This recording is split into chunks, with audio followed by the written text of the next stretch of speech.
need a spank. That's Eddie 9 volt right there, Eddie 9V with the come up. And I actually went to see them play the other night over there in out in the Central East. I went and tried to see them, and I got there late because that's the kind of guy I am. You know, hell, I'll be late to everything, man. I climb in my own coffin late. There'll be people out there at my funeral, and I'll show up like, oh, sorry guys, traffic. Where I was just, my hair was wet. And then I'll get in there. I climb a dang coffin, everybody. Okay, go on about your thing. Have me a liquid death. I got to keep that pole moist, baby. I got to keep that, I got to keep my spout lavished up because my throat. I was out in Phoenix out there. The rally in the valley. People are fired up out there about their hoops team. And they're playing hoops out there. They got a lot of brothers out in the desert and I think one white. And they hooping the hell out of the damn ball out there. And that's it. And so everybody's fired up out there and I was out there. And man, it was definitely it was a good time. Good time out there. I stayed at this kind of sober living place while I was there, and they had a guy one night they had somebody got in a motorcycle accident, and they came to the door, like the police came, and I felt kind of bad because the day before we were all going to the gym. If you've never been to a sober living, sometimes when you're there, everybody, you get in a van and y'all all go somewhere together because that's who you are. It's like a daycare, but for adults that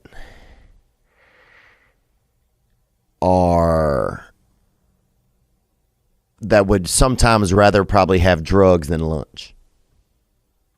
So if you're like lunchtime and somebody shot up, it's like that sort of camaraderie, that sort of club style. And so anyway, I got there and because I went to this therapy thing for a week to this like kind of intensive therapy place. Because you know me, bruh. I got, I'm always pressing the gas on that something's wrong with me pedal, vroom, vroom. So I'm in that freaking HOV lane, bro. Something's wrong with everybody. You know what I'm saying? I'm bringing it's all aboard. So anyway, I'm at this sober living, dude. They got, it's like, it's regular people. If you ever been to one, it's a real hodgepodge of America. It's kind of like a lost and found, but a couple more lost.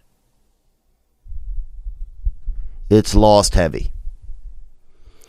And so I'm there, I roll up and they got there's one guy 65-ish, and whenever you ask him anything, hey man, what's going on? He's like, just staying sober. Just staying sober. What you doing today? Just getting to be sober. He would put his hands up like it was like the police were. Like every time you were like, hey man, is there any milk? I was just being sober. I'm not from around here. Like everything was like, I remember like one time I just asked him a question, I was like, hey, what's the weather like? And he handed me his license and registration.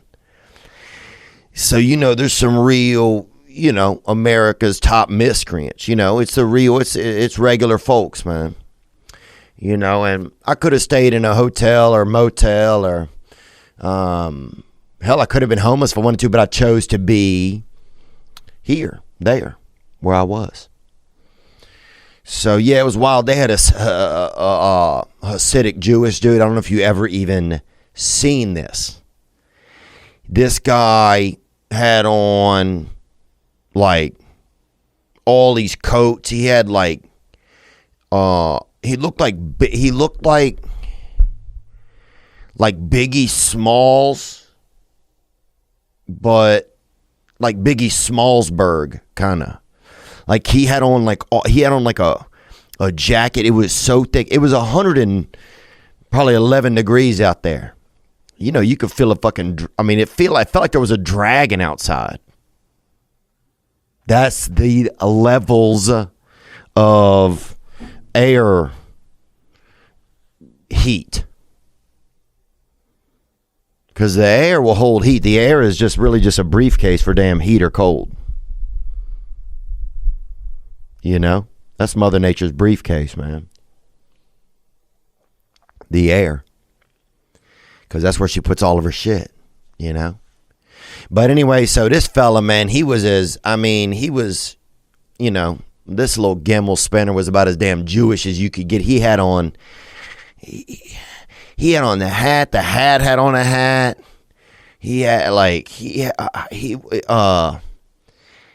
And if you haven't seen a Hasidic Jewish person, you got to look it up. Because I'd never seen it. I'd seen it maybe, you know, in the distance.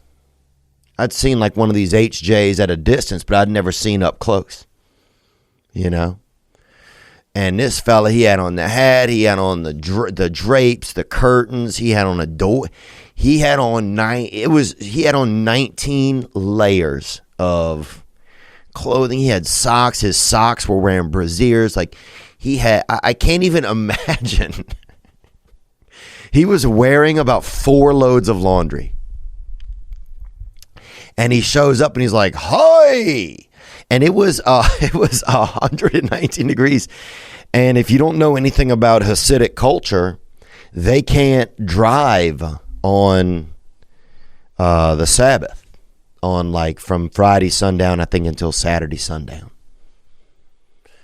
So these fellas, these bad boys and girls, they gotta walk. So this dude had basically, I mean, he'd probably come from Mars. You could hear his, like, his shoe, where it was just wet. It was just like, he's like, "Hi, it's hot." Like, yeah, it's hot, man. And so, people's there, but, it's a damn sober living. Some dude, one guy in the kitchen, I'm like, "Oh, man, we're having dinner." I'm like, "This salad is so good." And he's like, "Yeah, it's really good. I was dead for 30 minutes 2 weeks ago, so everything's good." I'm like, "Damn, okay, bro. Okay, man, damn. So you really tasting this ranch. You really tasting this fat-free ranch today, and you really enjoying and appreciating and gratitude in that ranch." But this is so who else? It was cool that they had like a little place to swim in the back, and it was so hot. The water, you got in the water, it was like being in a it was like hiding in somebody's mouth. Say you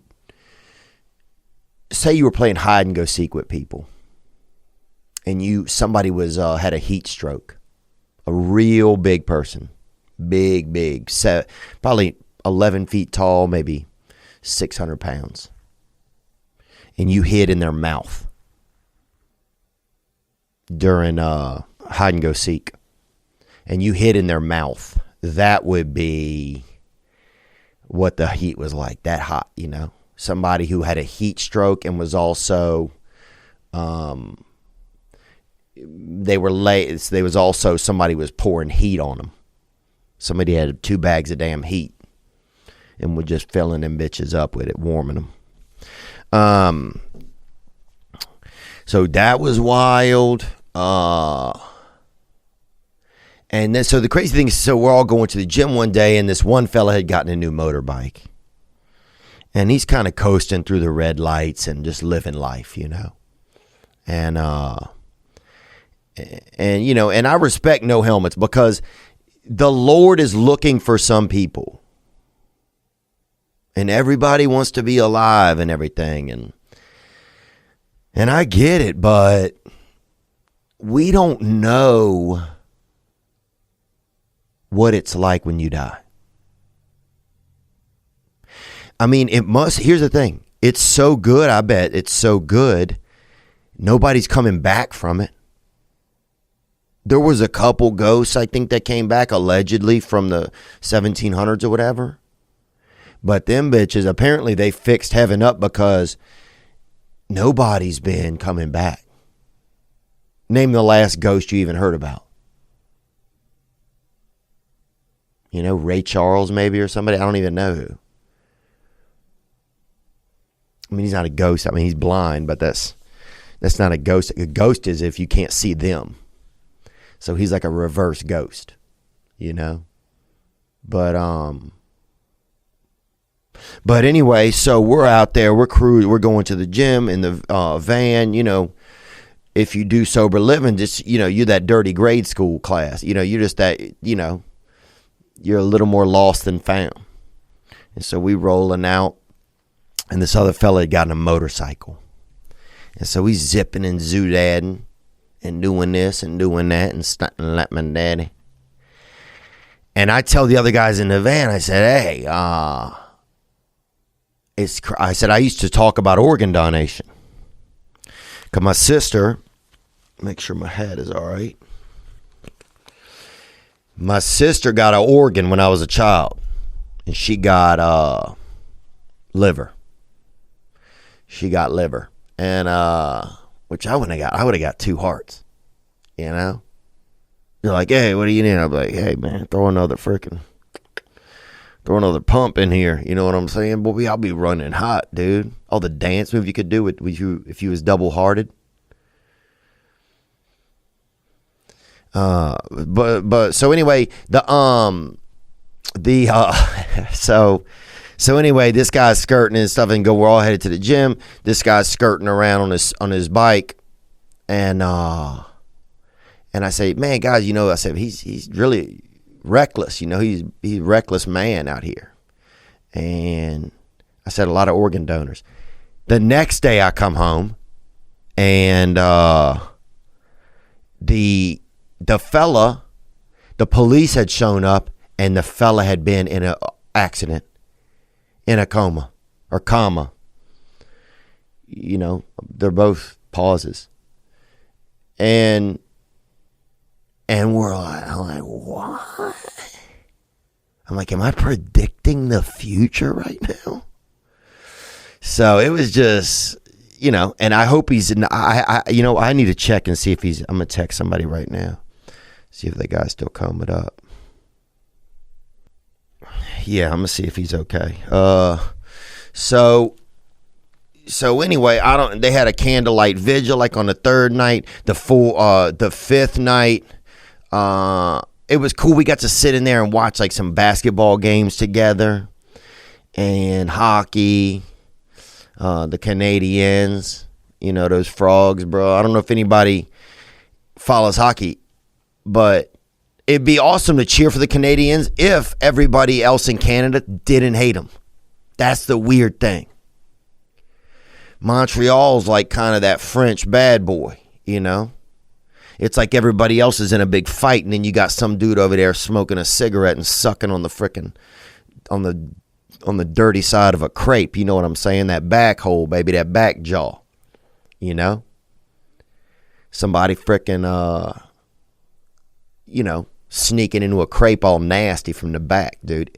Eat a crepe from the front, you creep. And crepe and creep is just one letter different, bro. So if you want nasty eggs, dog, get them French, you feel me? Get them French. Praise God, man. And then the last day I'm there, the Hasidic guy shows up. Hello! This dude had, I mean, I don't think he'd ever seen non-Sids, you know, non-Hasidic people, because it's a real tight cult. It's basically like, they're like they're kind of like the financial Native Americans, kind of, you know, they're real, they're like, man, they're real religious, like way religious. Like I was telling my friend Josh Wolf about it, and he said that Hasidic people don't even consider him Jewish. They're like, you got to be in there. But that guy, they gave him a chapstick, somebody. And he never used it. So for the next 14 hours, this dude is over there just going hard, bro. Just going hard on some pink lemonade, baby. He had that pink lemonade chapstick, and about every 9 seconds, you'd look over and he'd be like, oh. Dude, that dude, I think by the time I left, man, he had chapstick his whole face. He had chapstick he just couldn't stop, man. And thankfully we're all, everybody that's in the places had some issues with addiction. So at least he's in the right place now. And also, at least if the sun hits him now out there, he'll have a little bit of a block on him, because that's hello, dude. It was needless to say, it was a wild week. But what else? We had Mario Gutierrez. If you get to check out that jockey episode, man, it was real fascinating to hear about a jockey. And just to see they're on the horse, that it's on the horse, like you ever get the sushi, they put the rice down first. They put that little baby bed of rice, bro. And then they hit that little dose of fish, bruh. You feel me? They really just laced that thing up with that little frickin', it's just like a little baby sleeping bag of pescado on their fish. Get your little tuna on there or something. A little salmon, Some people go eel, perverts. But I don't. But that's kind of how it is with that jockey. That the horse is that rice, and then they set that thing right on there. So it was just real interesting to hear what it's like to be that little baby bird and be going for the prize and getting the money. For the rich people. And it's really just rich people saying, hey, won't you ride on this for me? It's rich people paying small people to ride on an animal, which is very Roman sounding, I think. But what do I know? My nephews are in town. I'm going to try to have them on this podcast at the end of the episode. What will that be like? I don't know. But I think it'll, even if it's just for a few minutes, I think it'll be entertaining to them. And yeah, that could be fun, man. Got an announcement to make. Going to tape a Netflix special coming up. And that's going to be in Nashville, Tennessee. We will tape it in the Central East. It just the way it worked out. I was looking to go to Dallas, but I'm also very excited to be in Nashville for it. So that's going to be a real excitement time. And I just feel lucky. I feel lucky that I have the opportunity, to get out there and we'll light up the dark arts. That's what it's going to be. So if you've already seen the dark arts, you might not want to see it. If you want to see the dark arts in a theater and you haven't seen that, we'll be taping that over at the Ryman, and we're going to do a couple of shows. And I'm excited about it, man. I'm really excited about it. Come on, hello. I'm upstairs. I'm upstairs. Still thinking of tour names. Return of the Rat has been ringing around in my head. Return of the Rat.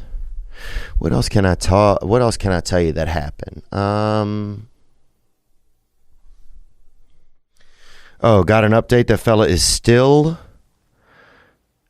He's still in a coma. And he has brain damage, actually. But so, man, my heart goes out to him, and it just, this guy was a warrior. The second you saw this guy, he was a warrior. He's just one of those people that just, some people just are so fearless. This fella was just tatted up, just freaking, he was a real warrior. And there's something to be said for going out hard. And I'm going to keep him in my prayers, man. And hopefully he bounces back. But just a crazy timing. Just what a week at that place. You know? What a week at that place. And it just reminded me how much I don't spend that much time around people. And so it was nice just to be around people. You know, to sit and watch the game, split a little orange, bruh. Oh, you want some orange? Oh, you want some orange? Oh, this dude's nodding off, bruh. He's been on them heroin hitters, dog. Wake him up and fucking hit him with that vitamin C baby slice, dog. That anaranjado. And I think that means orange in Spanish. What else is going on? I've been trying not to masturbate, man, and I haven't been having any luck with it. Or I have been having luck with it. But I've been masturbating. That's what I'm saying. So, yeah, I'm not bad or anything. I'm not a bad guy. I just been masturbating, man. Sometimes I get squirreled out. You know, sometimes I just get so, like at night, sometimes I get so squirreled out. And it feel like the devil just put damn 70 squirrels in my fucking arms. And I get like that. And I just have to make something come, you know. And I hate to say it like that, but I just have to you know, I hate to use that language, but I got to make something, you know. I just feel like I got to make something spray. And I'm glad at that point, I'm glad I'm doing it to myself and not, on taking somebody else's body or, doing anything wild, So yeah, sometimes you just got to, all you got is that little baby griddle, and you got to grill your own cake. And that's what I've been doing sometimes. So I would like to back off of that, especially in the summer, man. You don't want to be jerking yourself down and then the heat's hit and you're like, oh, fuck. I feel like a raisin and I don't have any coom in my body, bro. I don't have any of that freaking NUT, that newt. So I'll tell you this, though. It's a not so fun fact. Americans overspend on insurance by $21 billion every year. Not shocked. I don't know if you've met some of these Americans, but they are a trying group. That's where the Zebra can help you. The Zebra compares car and home insurance quotes from every major provider in under 5 minutes, giving you all the facts you need to make the right decision, all for free. It's the fastest way to find the right coverage at the right price, all from a provider that you can trust. In fact, the Zebra, it's that stripedy, trustworthy friend. The Zebra shoppers save an average of $922 on home and car insurance combined. It's a lot of money. It's almost $1,000 a year if you can find some way to save $78 more. So, can you? Start comparing quotes for free today by visiting thezebra.com/Theo. That's thezebra.com/Theo. Save your money. Use it for something you enjoy. Here's something else. You should know that the price of gold, if you remember gold from the 15 and 1600s, has been all over the place lately. Now there's a new way to buy gold through a company called Acre. It lets you subscribe to gold bars for as little as $30 a month. You pay each month, and once your gold stash reaches the price of their gold bars, they discreetly ship you Acre Gold to your house. That's right. Fresh Acre Gold. And just recently, Acre has introduced a new $100 a month subscription to a 5-gram gold bar. That's right. Acre lets you invest in physical gold without coming out of pocket all at once. So it's that gradual plan. It's that staircase baby. It's that staircase baby, and that's what I am. I'm a staircase baby. Visit GetAcreGold, GetAcreGold.com/Theo and start investing in physical gold today. When the world ends, when the money is all gone, which could happen the way we're headed. I met a homeless guy the other day. He gave me $40. Make sure you go to this URL because Acre is giving away a gold bar. That's right. To qualify for the giveaway, tweet or post why you should be the recipient and mention at Acre_GOLD. Again, that's getacregold.com/Theo, where you can figure it all out. Thank you, Acre Gold, for supporting the show. You know, I've been having a tough time with the Sonic commercials. Is that the only place that we are eating now? Is that it? Every commercial I see is just Sonic. It's like, hey, is that the best we can do as a family now is to sit together in a car somewhere? There's some kid, he's 11 genders. He's got that coin thing on his belt or her belt or on his neck. He's on suicide watch. He's on a ransom list. He's an orphan. He's a burn victim. It's always somebody that works there. They have every impediment you could have. You know, the guy been hit by a car. He's been hit by a truck. You know, it's like it's definitely somebody that God is looking for. Okay, that's who is the employee. And they used to roller skate out to you. You know, kind of cute. A little scary when the girl coming out on roller skates is pregnant. That's the spooky one. You're like, okay, we just wanted a couple blizzards. We don't want no zygote, but I hope Henrietta don't trip on one of these cracks in the pavement, you know. We'll just, you know, God forbid, you know, she lose her child because we wanted a damn McFlazzle. And then your family's sitting in there, dad's in the front. I mean, I just wonder, what is this like for kids now? At least when I was a kid, we went to the Pizza Hut. We went in there. My dad got a beer or pulled one out of his pocket that he brought in there and asked for a cold glass. My mom sat kind of near my dad. I don't think she cared about him, but I do think she wanted pizza. I really do. And we would sit in there. They would give us some quarters. My dad always had quarters. You know, he was older. They had quarters. They used to have quarters. And he would get a couple out, give them to us. We'd go play the video games.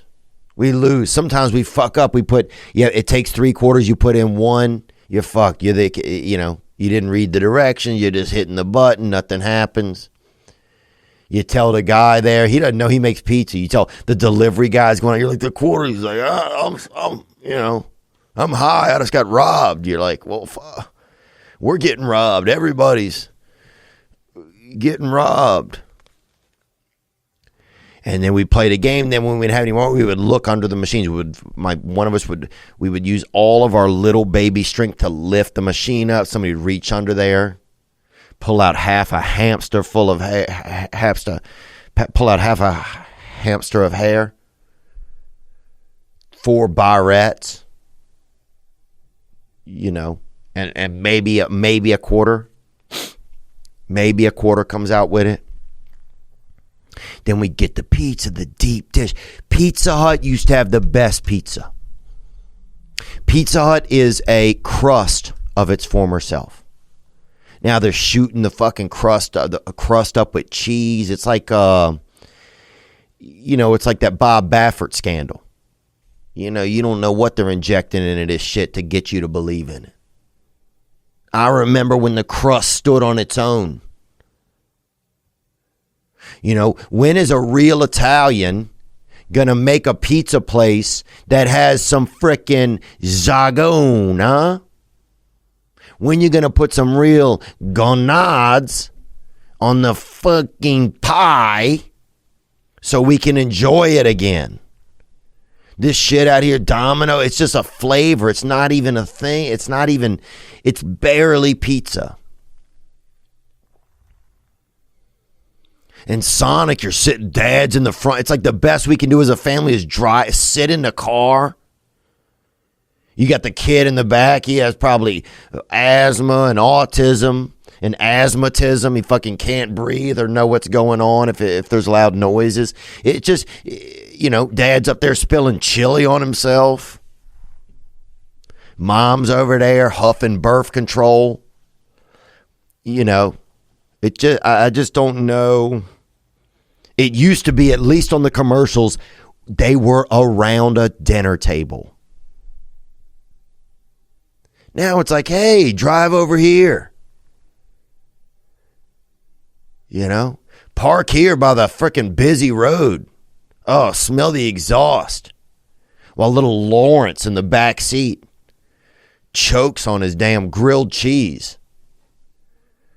I don't know. Maybe I'm salty about it. I don't know why I'm salty about it. I like it. It takes forever, though.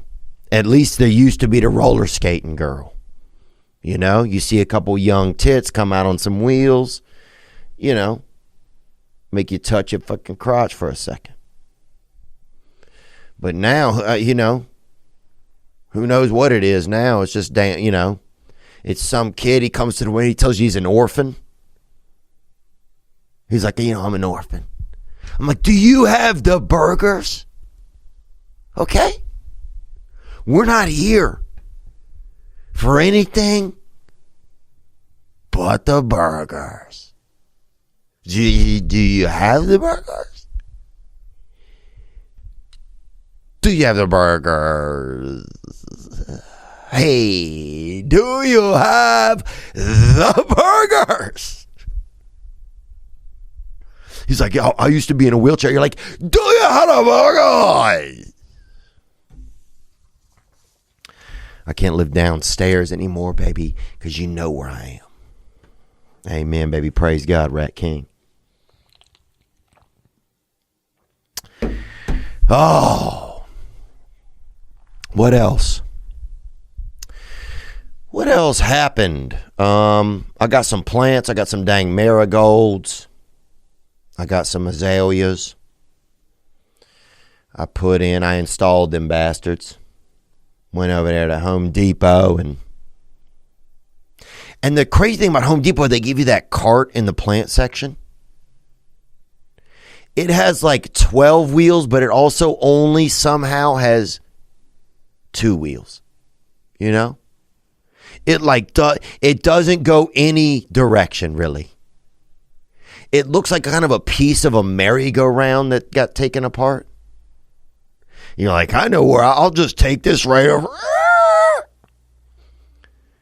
Freaking kill some contractor. You're just trying to buy a damn gradioli. What else, man? Let's go to a call. We got a lot of cool stuff. Here's something that happened in the news. Putting out a sign, and down goes Tony Martin. Oh, Tony Martin, you hate to see this, I don't know what I think of this yet. I'm going to have to take a day to process what I think of the spectators on the side of the road. But, yeah, unfortunately, Tony Martin.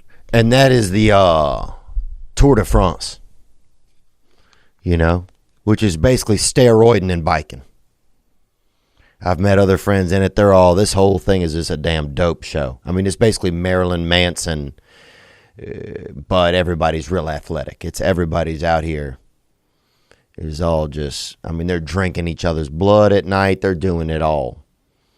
These people's on antifreeze, overfreeze, decadent. They're shooting 200 damn things of decadent right into their damn armpit. Testosterone. Everything. These guys are fired up. They're French and they're fired up. And somebody got in the way with a sign. I'm not going to say who it was. It was a woman. And I'm not going to say who it was. Allegedly, I don't know if they know who it was yet. But some lady, some meme-making fuck whistle, okay? And yeah, I'm fired up today.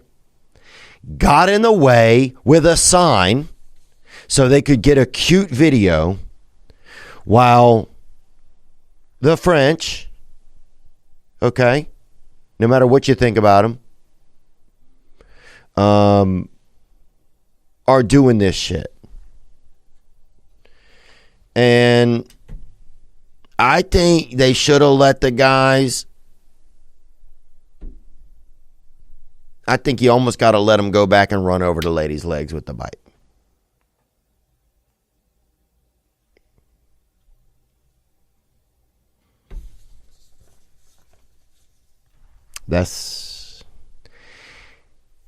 It seems fair.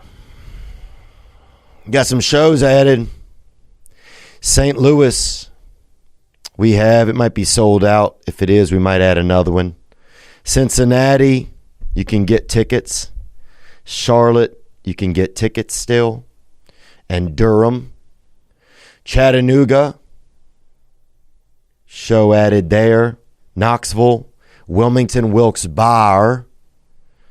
Minneapolis, Richmond, Baltimore, Portland, Maine, Burlington, Vermont. Albany, show added. Buffalo at Kleinhans Music Hall.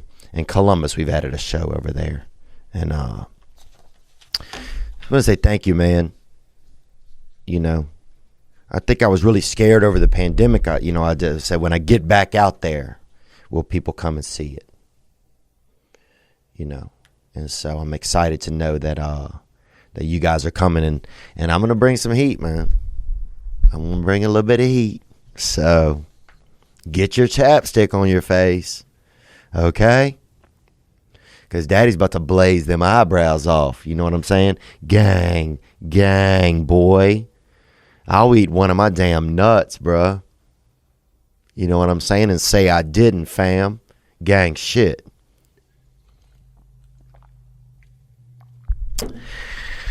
All right. But that was a Tour de France, and that's what's going on. That's what happens when you're fucking around out there. So, you know, and everybody, we've come to that place where it's more about the picture of the thing than even the event is going on. It's more about the meme. It's more about the moment. It's interesting because it's the minutia. It's more.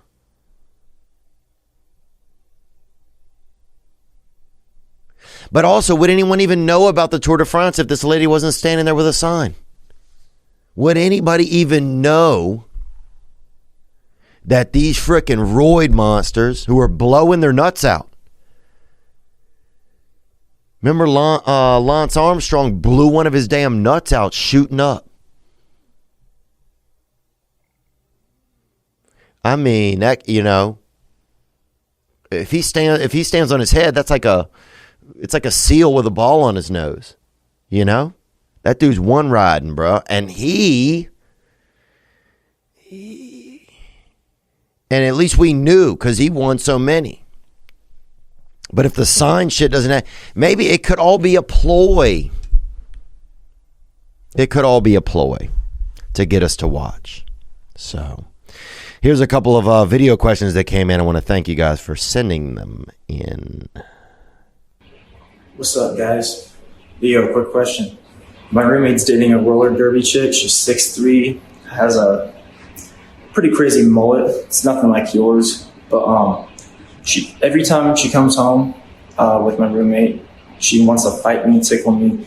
She's always saying really rude things to me. What do you think I should do about this? Because I can't hit her. I can easily beat the shit out of her, but she's pretty big. She wants to act like a guy. Should I treat her like a dude, or should I just treat her like some weirdo at the gas station? You know, I was at the gas station the other night, man, and shit is lit out there. There's a fella there, I swear it was Bobby Lee, okay? And Bobby will deny it because he's sleeping. You know, no wonder you live forever if you're Asian. If you sleep 21 hours a day, then you probably can live a long time. So I think a big gal like that, take her back, man. I think once a woman gets up over 6'2", they ought to say it's a man. And I'll say that again. I think once a woman gets up over 6'2", there should be, I don't know how tall you are, brother, that sent this in, Blake. And thank you for the question, Brother Gang. Praise God. Don't let the Lord miss you, man. I told someone, I say, one time I said, man, I'm really looking for the Lord. And they said, the Lord ain't lost. And that hit me right in the dick, man. Sorry, man. And I'm not sorry. I got to let some of this stress on everybody. I have had so much stress in my neck and top of my right part of my back for a year and a half. It will not go away. I do not know what is going on. I'm 20 days off caffeine right now, thinking maybe that could help. But I'm not complaining. Here's what I'm saying, bro. I think at a certain point, a 5'3" guy should be able to fight a 6'2" woman.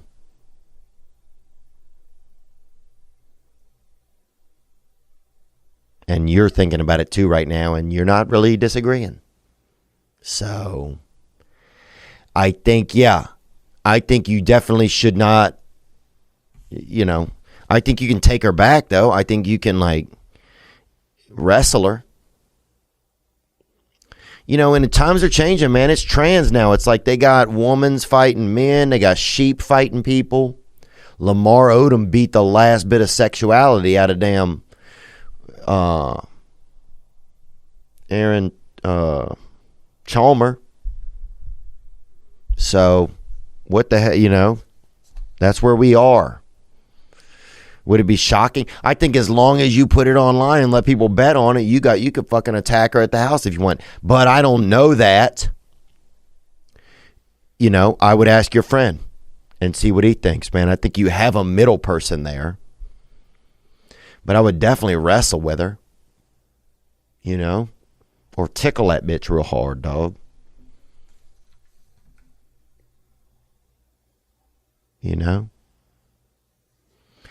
So praise God, brother. Thank you, brother. Thank you for being a part of my life.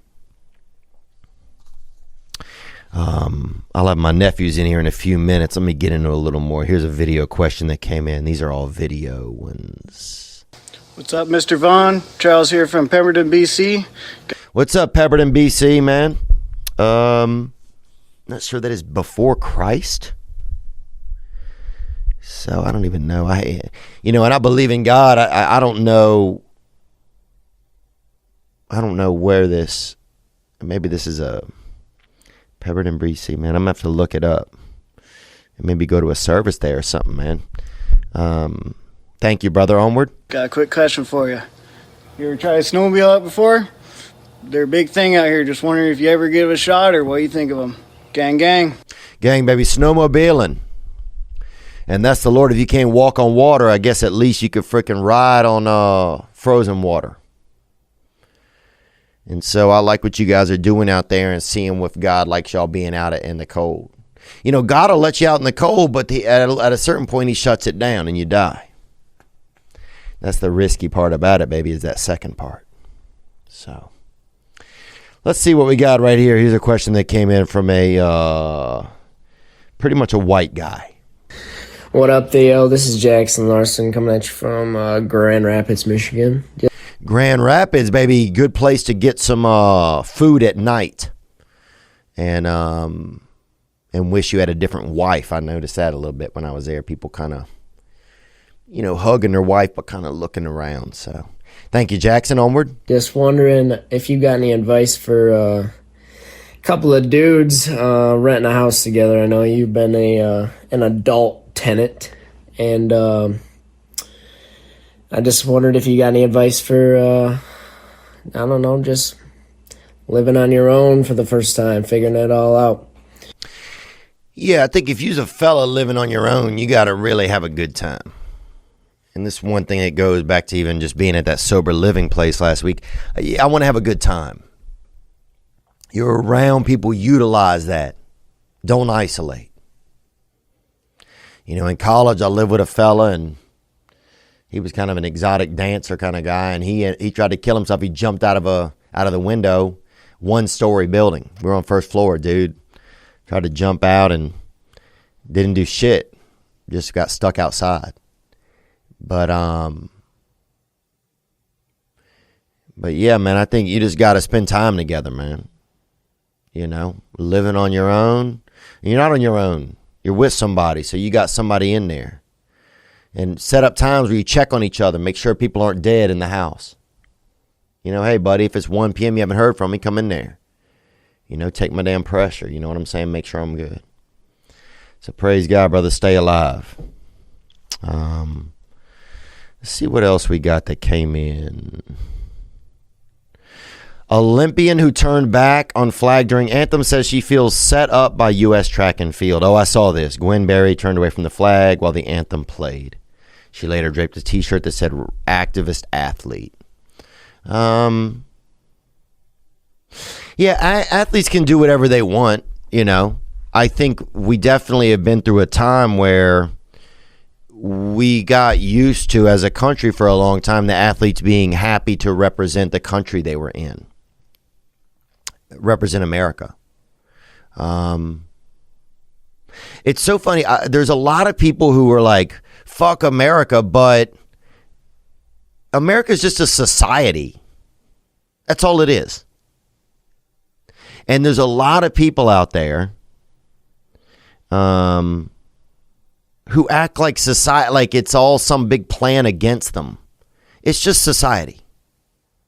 You know? The activist athlete thing, I think some of it gets a little bit old. You know, it's like, look, people have already done it. Just play your sport. That's kind of how I feel a little bit.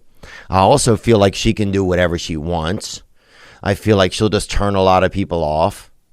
Some companies or something will come along and use her to be a voice for them to get some product pushed across. And that'll be that. You know? Now, though, it's a lot more pressure if she doesn't even win.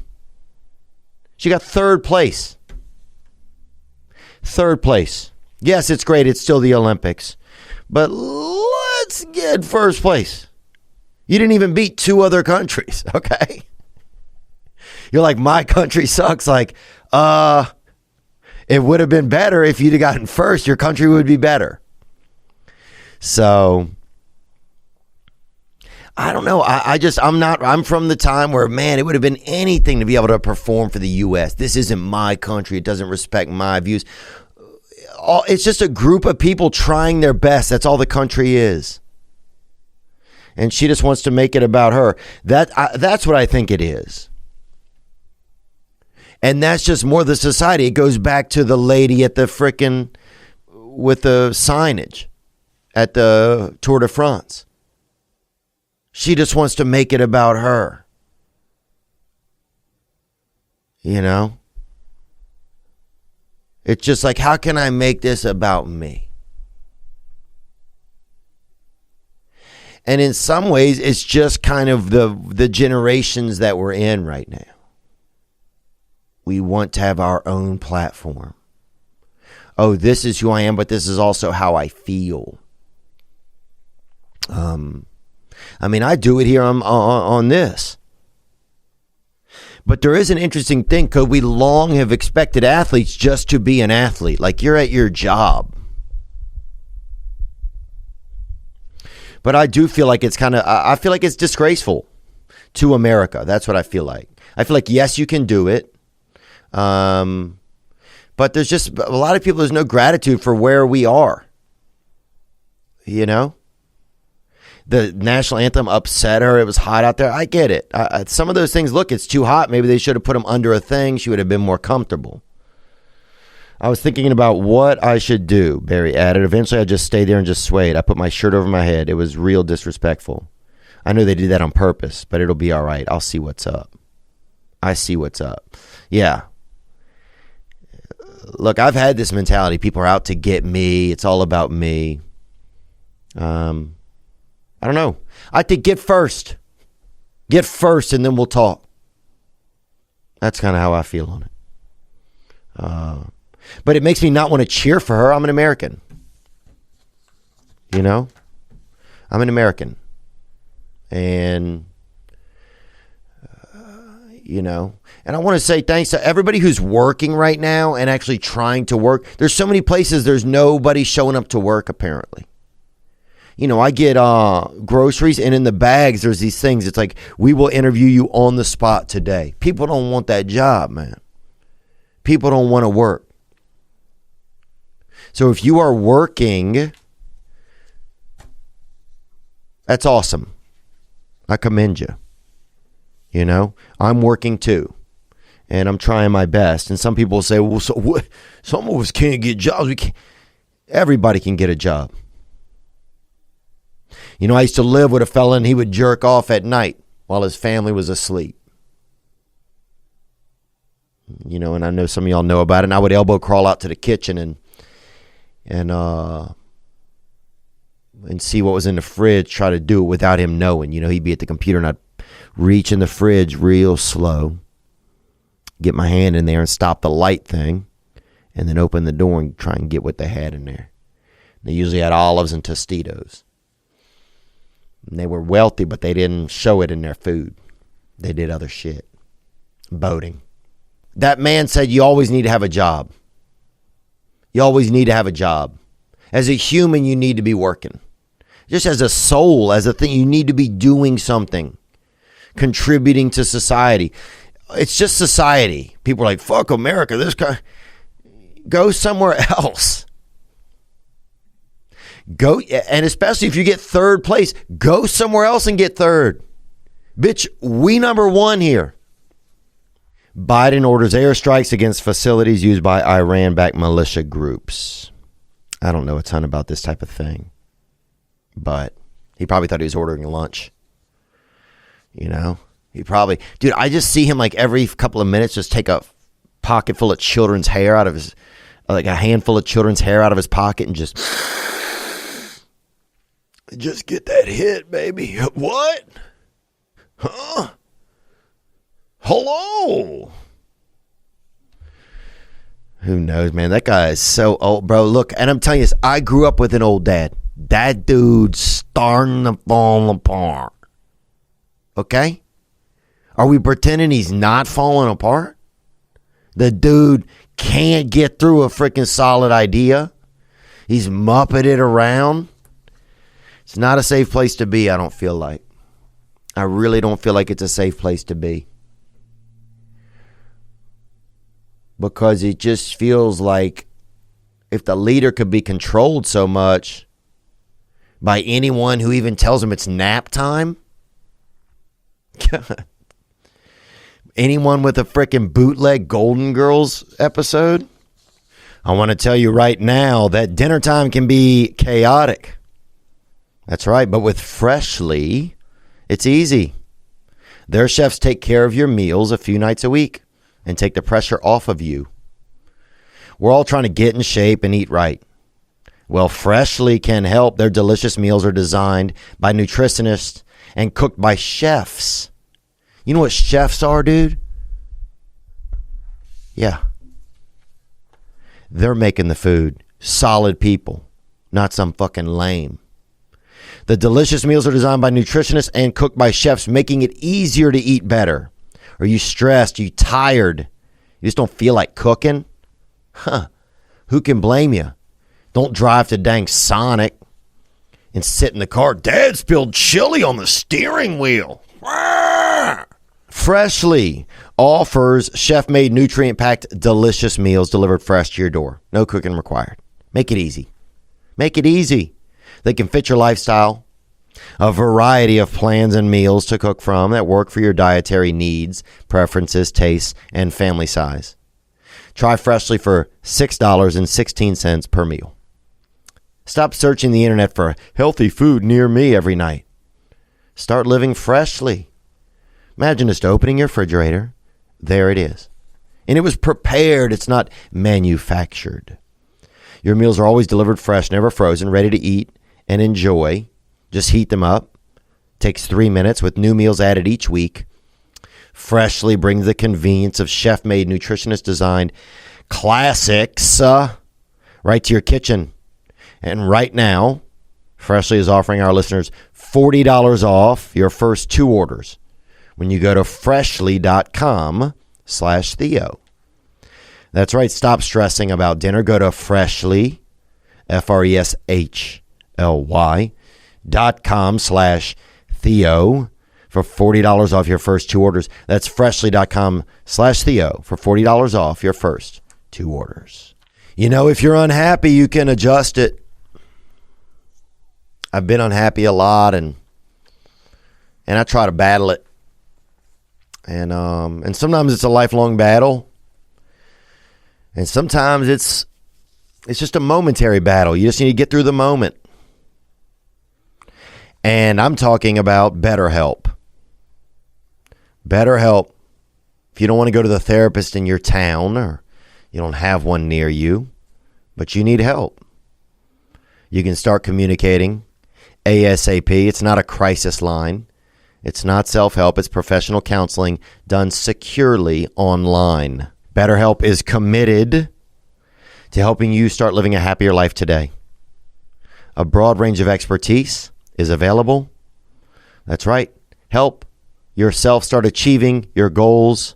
Visit betterhelp.com/Theo. That's better, HELP. And join the over 1 million people who have taken charge of their mental health with the help of an experienced professional. Yep. This podcast is sponsored by BetterHelp. And this past weekend, listeners get 10% off their first month. Oh, thank you, BetterHelp. At betterhelp.com/THEO. All right, let's hit one more call here, and then we'll get to my little neffs. What up, Theo? This is Molly from Wausau, Wisconsin. What's up, Molly? First of all, I want to say thank you for the existence of your podcast and for the existence of you. You really inspire me to talk to people. It's not always been easy for me to have normal conversation. I got a lot of that social anxiety. But I listen to your podcasts every single day almost, or King and the Sting or something like that. And it kind of inspires me to just let the conversation go where it might. And you don't have to overthink anything. But anyways, I have a question about traveling. My birthday is next month. It's my golden birthday. And I kind of want to take a solo trip somewhere in the States just for the weekend. I know you've traveled alone a lot, and so I'm wondering where you think some of your favorite places to like listen to music, meet some people, go to the bars, maybe a museum or a park. I don't know, maybe get some non-local gold member for my golden birthday. I don't know. Okay. You trying to catch a little bit of pain on the road. I feel you, baby girl. And thank you for the kind words. I want to say that first and foremost. And you seem like a decent gal, and even better than decent. And yeah, if you're trying to get it all, you're trying to get a food, a drink, and maybe get curled up with somebody, you know, maybe get squirreled out, you know, with that hard freaking squirrel. That pant squirrel, bro. You know, that one that comes taxidermied by the Lord, baby, erection. You're in Wisconsin. What is a fun? I feel like in the summer, Minneapolis feels like a fun spot. If you're going to go to like a city. But that's probably close to Minneapolis, Wisconsin. That's y'all's capital, I think. Or no, is that for Madison? You don't want to go somewhere too hot. That's the thing. Unless there's water there. You know, South Carolina is pretty dope. They have like Folly Beach. They got some really great beaches over there. I used to go out there a good bit. You can actually do some surfing. But if school's not in, I don't know what some of the nightlife is there. Is like, the food is really great. It's hot as hell, though. Denver, what is Denver like in the summer? Shit, I don't know, lady. You know, honestly. Like, I don't know. But happy birthday to you. And yeah, I feel you with the social anxiety, man. I think a lot of it is a byproduct because we're less connected now as humans. So what used to feel kind of normal to our parents is awkward to us. You know, I'd been dating a gal a while back, and then she texted me and ended things, and that shit made me mad, man, that part of me didn't know she's 28 or something. I don't know. And so I was like, well, maybe that's her. They do that. But then you're just sitting around it's like, I don't know what I'm talking about. Jesus Christ. All right. Thank you very much, Molly. And you seem like a great lady, and you be swell out there, and stay safe too. You know, if you're a brave woman and you're going out there by yourself, what's a great city to go to? Toronto is awesome. If you haven't been to Toronto, I think Toronto, man, I really love it. You know, they're still screwing around up there with the COVID shit. It's like, what are you doing? It's barely real. Figure the shit out. It's barely real. Figure it out. So, let me see if there's anything else. We had a lot of great stuff. I don't want to just not talk about anything. Let me see. Hey Theo, this is Adam from Salt Lake again, man. Also, I forgot to ask you. Adam, thank you for calling, man. And Salt Lake is real good, man. If you like looking at white people, dude, you will love it. Oh, I've been up in them dark arts, you know, Mm-hmm. and I do. I was just wondering too. I forgot to ask you, I've been trying to look around for some AAs and some NA meetings. Like what do you look for in going into an AA where you can really kind of feel comfortable about what you want to talk about? And thank you for the call, man. This is a cool question. My experience with going into an AA meeting, or my suggestion I would offer to anybody who asked about it, would be go to 3 meetings. Try out 3 different ones. Make sure that one of them is a speaker meeting where somebody is speaking for like an extended period of time. It could be 10 minutes or 15 minutes, or sometimes it's 30 minutes, 40 minutes. But you want to hear somebody's story. And then try some other ones. Try one that's a co-ed. Try one that's maybe just men or women, if you are one or the other. And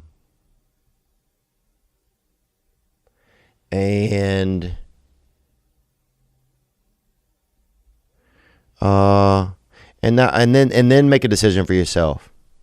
Just because they're different, so you want to get it. They're not all the same.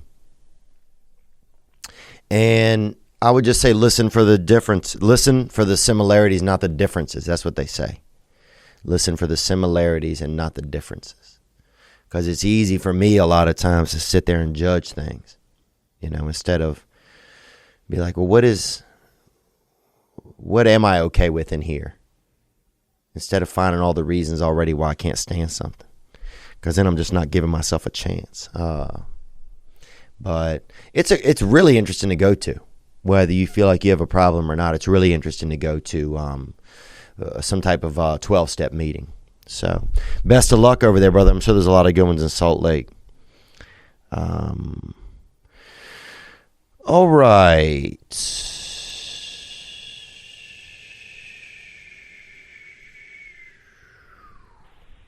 Hey, Theo. My name's Will, and I'm from Charlotte, North Carolina. What's up, Big Willie? And I just graduated. Gang, baby, that's a dub on the board, baby. Big Will getting out there in society. Welcome to society, Will. Papa here. Go class 21.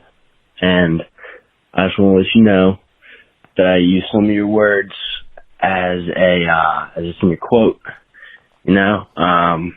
I remember I was listening to your podcast one day, and some kid, he was like 21 or something, called in, and he was like, hey, Theo, if you had any words for your younger self, what would you say?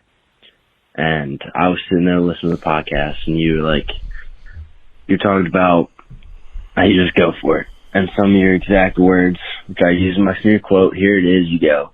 said ask her out. No matter who she is, whether she's a job, a new city, an actual person, whether she's an opportunity or fear, whatever she is, man, ask her out. And that's right. This is my favorite quote. I just want to let you know, man. And, I don't know, just come one of my dreams to be on the podcast, and maybe one day I'll be there. I just want to let you know that your words and even the craziest stuff you've ever said and the most deep stuff you've ever said, it's all stuck with me. And I just want to let you know that you're very important. Role model of my life. Thanks. Bye. Thanks, man. That's real sweet of you, bro. Or not sweet of you, I'm saying, bro, no homo, dog, but you feel me, dog. You know, that's nice of you, man. I appreciate that.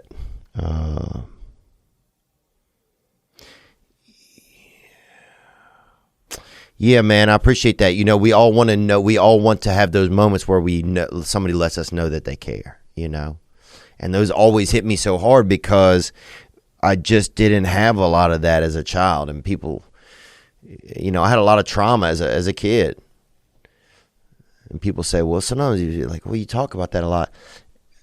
Or don't dwell on it. It dwells on me, you know. And so, I mean, even if I look at the career choice I made, I needed people to care about me, but even at a distance from a stage, like I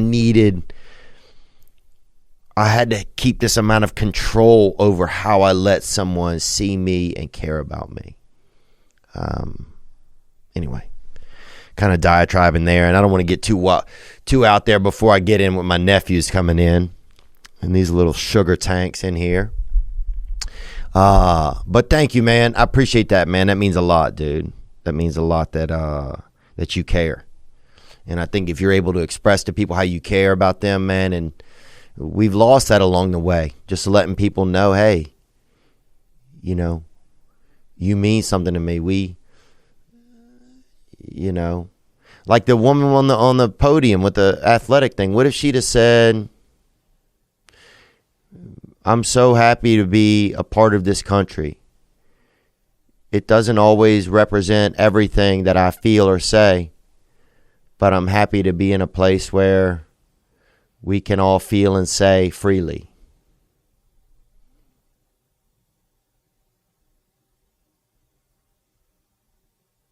But maybe she did that by just saying what she wanted to say. I don't know, man. I don't know exactly what I'm thinking, but thank you, man. I'm excited that you're graduating. Good luck out there in the world.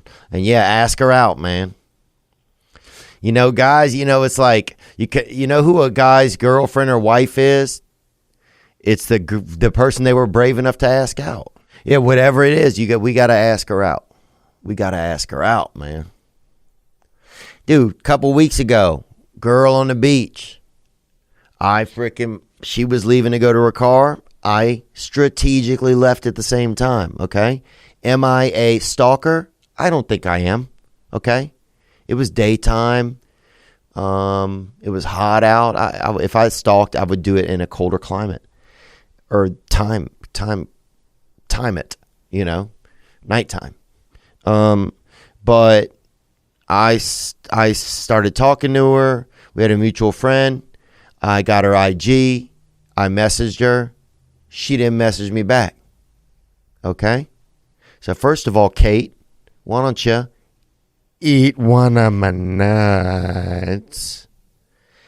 And secondly, I did what I could. I showed up. You know, and for like 40 minutes, I was sitting far away from her on the sand, and I was trying to think of a reason to go over there. And then I saw a bird over there, and I was going to try to go and look at this bird. But then I'm like, what fucking guy is like, hey, look at this bird. Hey, what are you doing here? You know, like I just couldn't think of a line to come off of the bird. Hey, you know, oh man, there's birds out here. What do you know anything about them? You know, I just couldn't think of anywhere to go with it. So that's where I'm at. My family's here. I don't want to spend a ton of time on here, but I do want to get my nephews up here. I'll be right back with my nephews. Zephy is one of them's name, and the other one is named Max. All right. Sitting here, right here, actually with my two nephews right here, a couple young buckaroos. And tell me about yourself. Let's start with you, brother. My name is Max, and I'm 8 years old, and Hold on. I'm taking an 8-hour road trip from Louisiana. Okay. And what brought you here to this area? What brought you out here to the Central East, brother?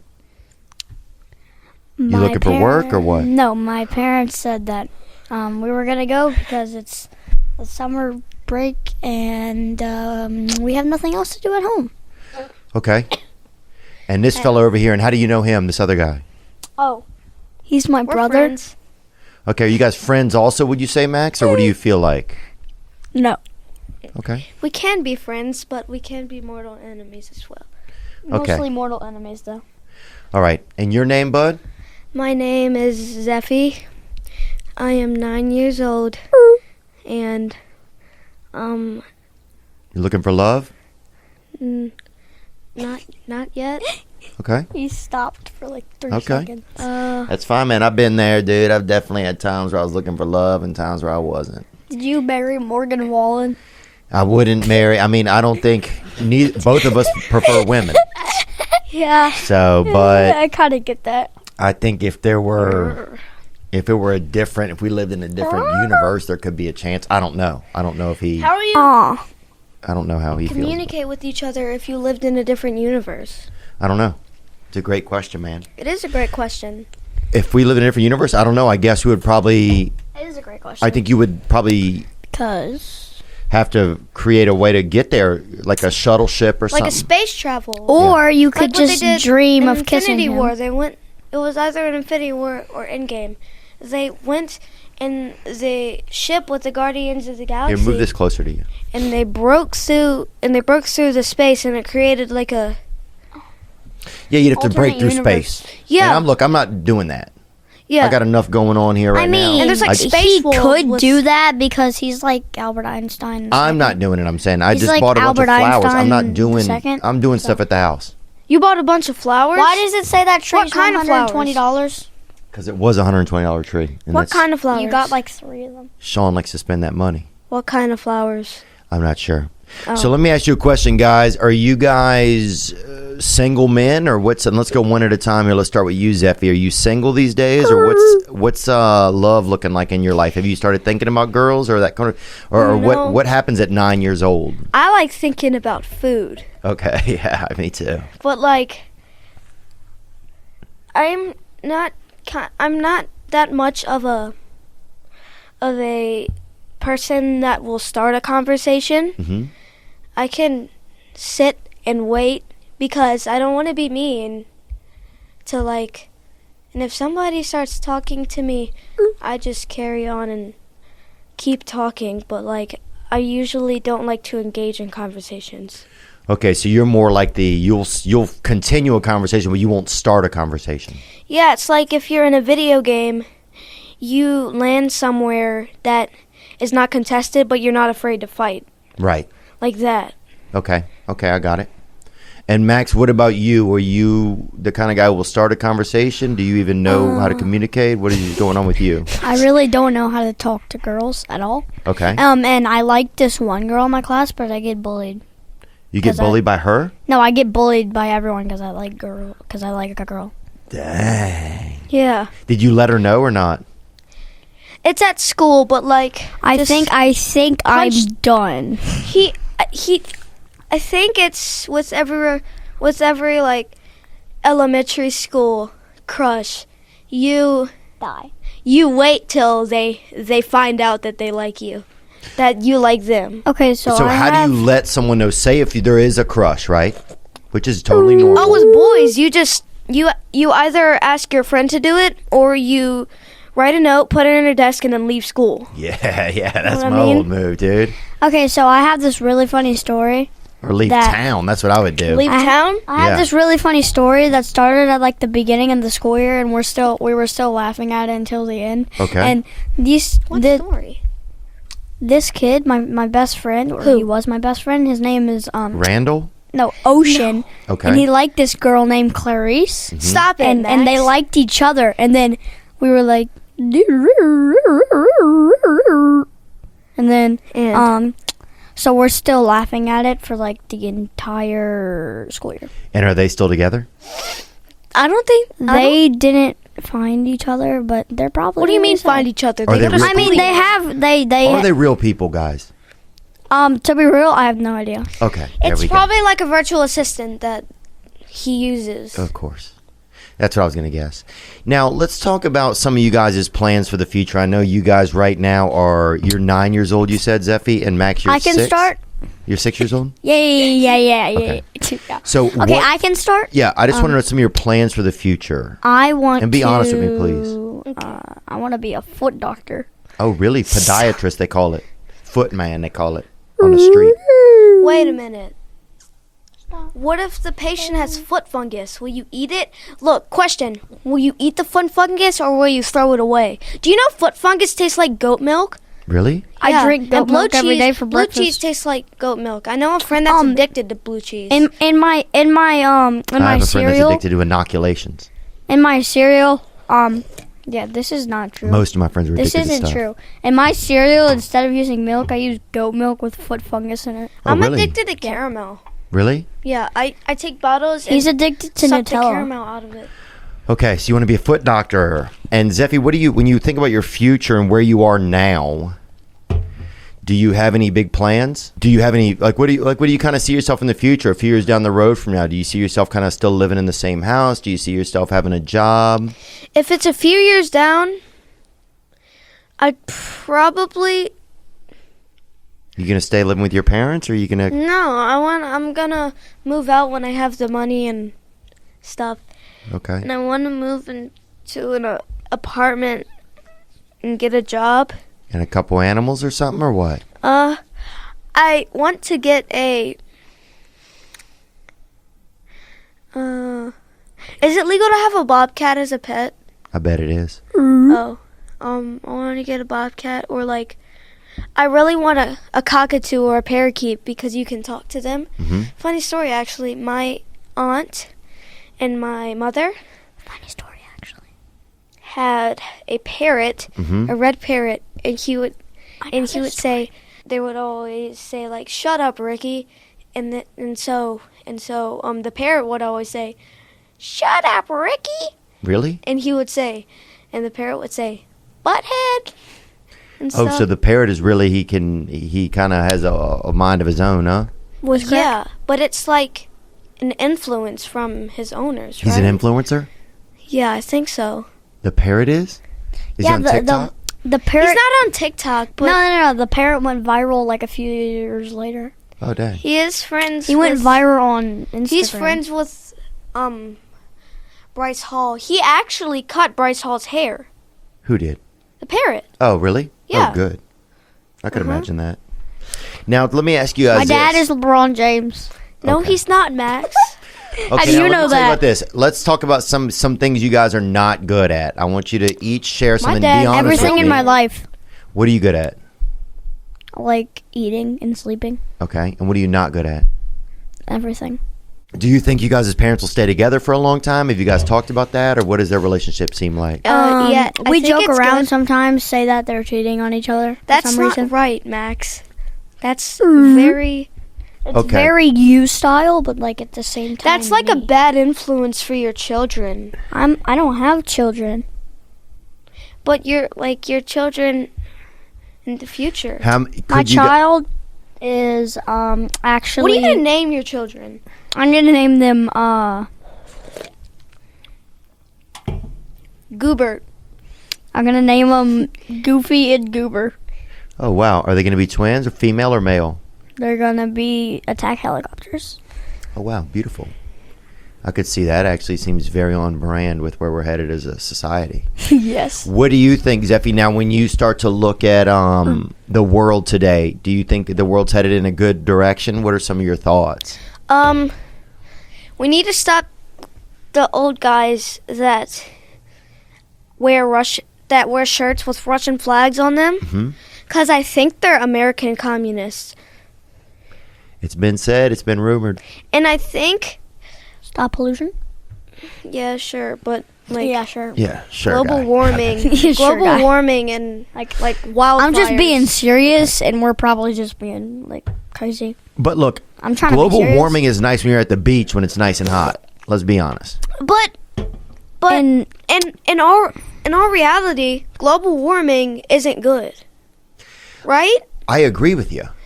But- Except when you're at the beach. Except that, but like, So here's the question is, do you think enough people are willing to give up going to the beach and having a nice time no, in order for the world not to global warm?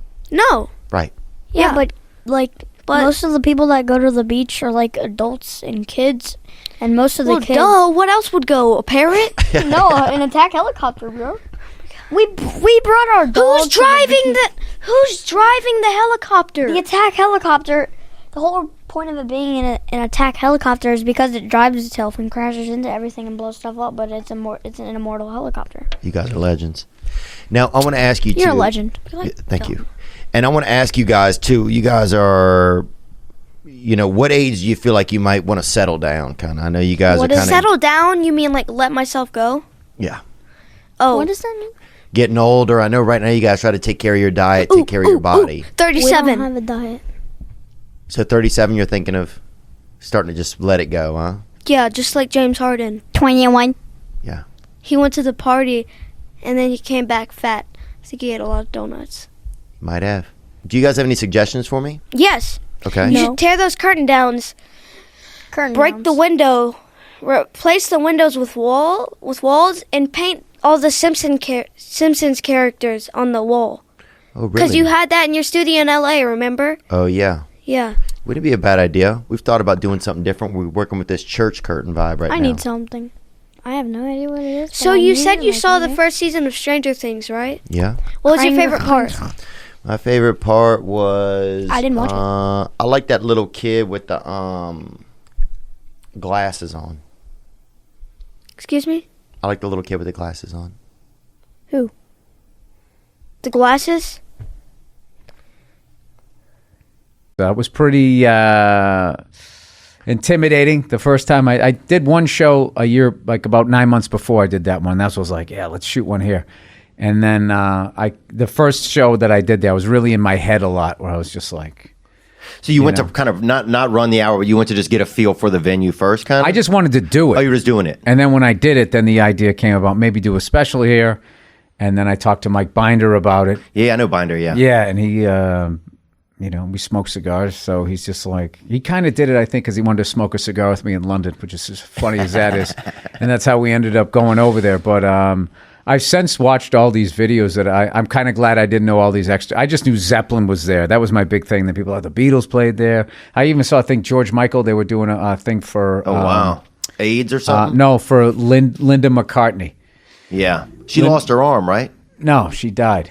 Yeah. She died. Damn. Yeah, she died. She lost it all. She lost it all, yeah. So they were doing a thing, and then he came out and sang like a Beatles song, and then sang one of his songs, and just like fucking crushed it. And I was just like, Wow. I'm glad I didn't watch that before, because I mean that guy's That voice might have made you nervous, yeah. It looked yeah, amazing. because then it makes you feel like, all right, okay, he's doing that, and Zeppelin's doing that, and then I'm going to come in here with a bunch of dick and shit jokes. Yeah. And I took a tour of the place like years and years and years ago, and I saw like the London Philharmonic was there. Oh, yeah. So playing all classical music. So yeah, I definitely felt crass being there the first time. But then the second time, the pressure of the special, I got to have a good set. You can kind of fuck all that history. Let me just go out and make sure I have a good time here. So fortunately, it worked out. And I think Binder, the way he shot it, put it over the top. Yeah. Yeah, some of the shots from the rear and stuff where you can just see, it looks like you're performing Yeah. to like almost just an infinite amount of people at some point. Yeah. It's not as big as you would think, but it's big, but it's like really intimate. It's like the sound is perfect. It's yeah, man, it's something else. I'll say that. Definitely Susan something I Boyle won't forget. has been there. Remember her? Who else? I bet they've had. It seemed like has that place been around for a couple hundred years? Since the mid 1800s. Oh Jesus! Yeah, some guy. It was Probably Prince Napoleon? Albert. No, Prince Albert. Dude, I love how you just fucking reaching for shit here. It's a couple thousand years. It's been around. Napoleon. That's an old guy.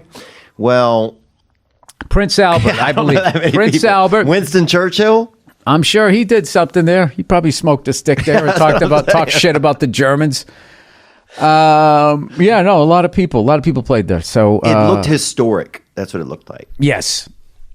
So I had to make sure when we shot it that we just didn't do the wham bam way that they shoot so many specials, which I have avoided my whole career because I've always tried to work with people that really, wanted to make something great. Right. Not just, do the typical shots. I worked with Jake Harris on my previous 3. You told me about him. He's great. Yeah, and he's like a Pryor fan, and that shot that he does, that single shot that you see that he does in the my previous 3 specials from the crowd is a nod to Richard Pryor live on the Sunset Strip. It's literally a shot just for directors, and if any sort of like Pryor fanatics would catch it. Yeah, so I've always done that because I haven't liked how specials were shot for a long, long time, almost my whole career. Like they would just, and a lot of them look bad. They look similar. They look bad. They look.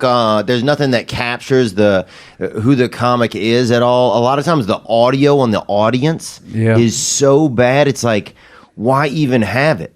Oh, the worst is when they put a whole bunch of them. When they would be doing a whole bunch of them. Yeah, in a group, and they just would crank out 10 of them, and then they would be taking crowd shots from somebody else's set. It was just so gross. The whole thing was gross and just not. It was just all for money. The whole thing was just, these are cheap to do. Yeah. Get the comedian out there. He's already written you don't have to pay any writers. He's already written it. He's the performer. Yeah. Bam, bam, bam, bam, bam. And then they take advantage of you. Well, I mean, I would. They apply a very efficient model. That's a good way to put it. Yeah, that's how they look at it. Like they're not thinking of it how we think of it. No, and you don't think I didn't think of it in the first special I did. I didn't know. I didn't know. Now it's like, okay, I know. I want directors that I know care about me, that want to make something great, and I want to have more control over it. And I know I can put an audience in myself. I don't have to spend half the budget paying some lady to get. Guarantee a seating. I got and then it's burned homeless a couple people. times on that. I got burned a couple times on that. Like they somehow figure out what your budget is. Yeah. You could have $8 or $80 million and their budget's going to come in like 2 cents below. We can shoot this special for $7.99. And then they find out you have it, not like you get 8 million, but say you had 8 million, it'd be like, we did what he wants. It's going to be $7.9999 fucking $1 million. And it's just like, yeah, they put all Egyptians in the crowd. It's weird. It's gross. The way that it was, stand-up is such a weird thing where it's totally respected and completely disrespected. It has this thing where it's just like when you meet people who aren't comedians, so many people say, oh my God, I can't believe you got the balls to do that. I would never do that. But whenever they show a comedian, it's always the worst. Like, hey, this guy knows what I'm talking about. Like a lampshade on their head, and we're just this loud, obnoxious, on-off stage. Just, oh my God, get this guy the fuck away from me is kind of how they do it, which I know because you're also playing for laughs. But I don't know. So I just, I've always tried to work with people that love it and want to try and make something great because, if you get somebody that knows what they're doing, they can actually help the performance. Or it can go the other way. They can take something great and make it not so good. That's why I think acting is so difficult because you're just so at the mercy of so many things. Right. Like you're not going to edit it. You can't do the pacing. What kind of music? When are they going to cut out of this? Especially like a comedy and shit. It's just like... It's real scary, I feel like. That's one of the reasons why I think acting is real scary to me because I really kind of treasure the things that I do comedically. Right. And so I just don't want to leave him at the whims of some other, some guy who's been up for 4 days. Did you just say you treasure what you do? Like literally your act? Yeah. You're worried that some big Hollywood director... You can't take your comedic skills and say what the fuck somebody else wrote. You treasure your act so much. Is that what you're trying to tell me? The way that I present it, man. The way that I present it, if I give somebody something, if I do something funny, it's like, I don't want to leave it up to some fucktard that I feel like doesn't know how to best... This dude is going to be such a nightmare when he makes it. I treasure these jokes. How dare you? This what do they call it? This is vulgar. This edit is vulgar. That is how it'd be too. Yeah. But I think I have like a thing. Yeah, it's like I don't I have a tough time working. I just think I have a tough time working with other people sometimes, which is one of the reasons why I got into comedy anyway. I just think. Well, I would say get over that. Yeah. Get over yourself and get over that because there's a lot of great people in this business and you're going to miss out. And I don't know. No, you know what? I You'll totally say respect that. your loved ones will save money on the funeral costs because no one's going to go, so there's not going to be too many fucking snacks they got to put together. Yeah, I guess. Yeah, I don't know. I have such a tough time. I think working with other people, man. Which is one of the reasons why I just do stand up. You know, it's like that's the thing that I focus on mostly, and podcasting because you get to do it yourself. You know. Yeah, I would get. Is that me? Sorry, I would try to get over whatever social thing that is. Yeah. Yeah. Dude, if you're just by yourself all the time, you're slowly going to go crazy. Oh, you start to go crazy. Yeah. Well, everybody's got a little bit of, they got a little bit of overgrowth on that root or on that wallet, you know? And so sometimes you got to tidy up the hair in your nether region. And that's why they have something called Manscaped. And I got Manscaped, and I'm definitely feeling a little bit more. My pants go on better. My junk, doesn't, it's like it's summertime, so you got to make sure you're really giving your talia, your genitalia enough breathing room. Manscaped is forever changing the grooming game, and they do it with that perfect package 2.0. And inside that perfect package, you'll find the electric trimmer called that Lawn Mower 2.0. And this thing isn't gas powered. I don't ever bring anything gas powered around my Johnson. You feel me? Its waterproof and skin safe technology will protect you from nicking your sack when you tidy up that bag. It's time to get clean with the perfect package 2.0 from Manscaped. You can get 20% off and free shipping with the code Theo, Theo, at manscaped.com. And they give you a whole kit, the setup, the balls, the whitener, everything. You get that hitter. Your balls will thank you.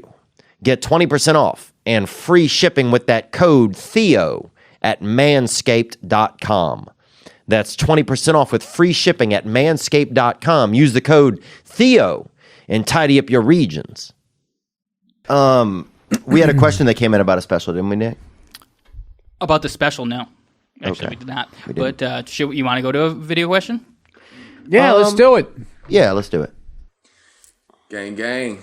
What's up, Theo? What's up, player? I got a question for Mr. Bird. Is this I know live? He recently said in another interview that he's close to a year sober. I was wondering if you had any tips for recovering addicts. This question is coming all the way from Newfoundland, Canada. I'm recently 38 days clean. Dang, hitter. Just out of the facility. Hook a brother up. Let me know. Hook a brother up. Bill, your boy right there. Well, I'm not an addict. Right. I'm an idiot. Right. So I've discovered with myself that if it's in the house, I'm going to consume it. Right. I've said this in a number of and places. And that means sugar or liquor, whatever? Yeah. If there's a package of cookies, I'm going to eat it. And I'm not just going to take two. Yeah. And do that moderate. I'm going to eat the whole fucking sleeve. I do that with vanilla creams. Yeah. Yeah. M&M's, ice cream, or booze, cigars. So I can't have, if I don't have that shit in the house, I'm fine because the cravings usually come at night. And then at night, you're just like, I ain't getting in the fucking car to go down and get whatever the hell I want. So that's how it works for me. So this guy just went to a facility, 38. I mean, that guy's like, he's out there. Like, I'm playing touch football. This guy's in the pros. So I'm not going to try to give him advice. I am happy that that's what he's doing. But do you feel different after a year sober? Like, do you notice anything different of not drinking for a year or like? Yeah, my cigar smoking went off the fucking rails. Yeah. Because then it just becomes like, this is a thing that I'm trying to work past right now that I've noticed that through all of the shit that I've done through just food, booze, and, cigars is every couple of days, or maybe even like once a day, even just like through food, like I want some sort of ramping up, some sort of buzz. You want an escalation. Yeah, you want that right. hit. And you can do that through just going to McDonald's. People who are like obese and shit like that, that's their fucking thing. Yeah. You can do it through anything. I mean, dude, I'll be honest with you. This is me relating to fat people. There's nothing better than giving into McDonald's. Oh, my God. It's the worst afterwards, but when you're in the fucking drive-thru and you're pulling up, like, I am getting every fucking thing that I want here, and it's still going to be under $10, and it's just going to greasy slide. I mean, when they give you that fucking... and you get the fresh French fries, not the ones that were laying there... I mean, it's just like... And the Latinos make the best fries, too. If you notice whoever's in the window whenever you're driving by. Dude, if it's a Latino in there, fries are better 85% of the time. Really? And that's something I notice. But I will say this. Sometimes I talk to the person in the window to make myself feel a little bit better about the purchase. Do you ever do that? Like to kind of take the edge off of the fact that I know. No, I have all shame. And the worst part is when I'm driving home is the grease and salt mixture on my steering wheel. Oh, yeah. From the fries. You're just like, oh, God. Yeah. The next day you wake up with the distended belly. No, it kind of doesn't at first, and you think you got away with it, and then somewhere in the afternoon it just creeps in. Oh, I don't have that yet. Yeah. Oh, yeah. Oh, you don't? Well, that's good. That's good. I've had it. It's something to look forward to. But no, I think there's definitely something where there's like a thing there's a certain thing in the evening that happens to me where it's like I need to do something. It could be booze. It could be cigarettes. Like when I quit drinking, I had cigarettes. I started smoking cigarettes. Mm-hmm. But it's always something: pornography, Dove chocolates, dark chocolates. Yeah, you got to find, like, you know what fascinates me is like basically the first 16 or 17 years of my life when I never, I mean, I took a couple sips of my, stole a beer there for my dad, but I never really went out and tried to get drunk until I was like 16 or 17. But I went for like a decade and a half, like I was straight edge.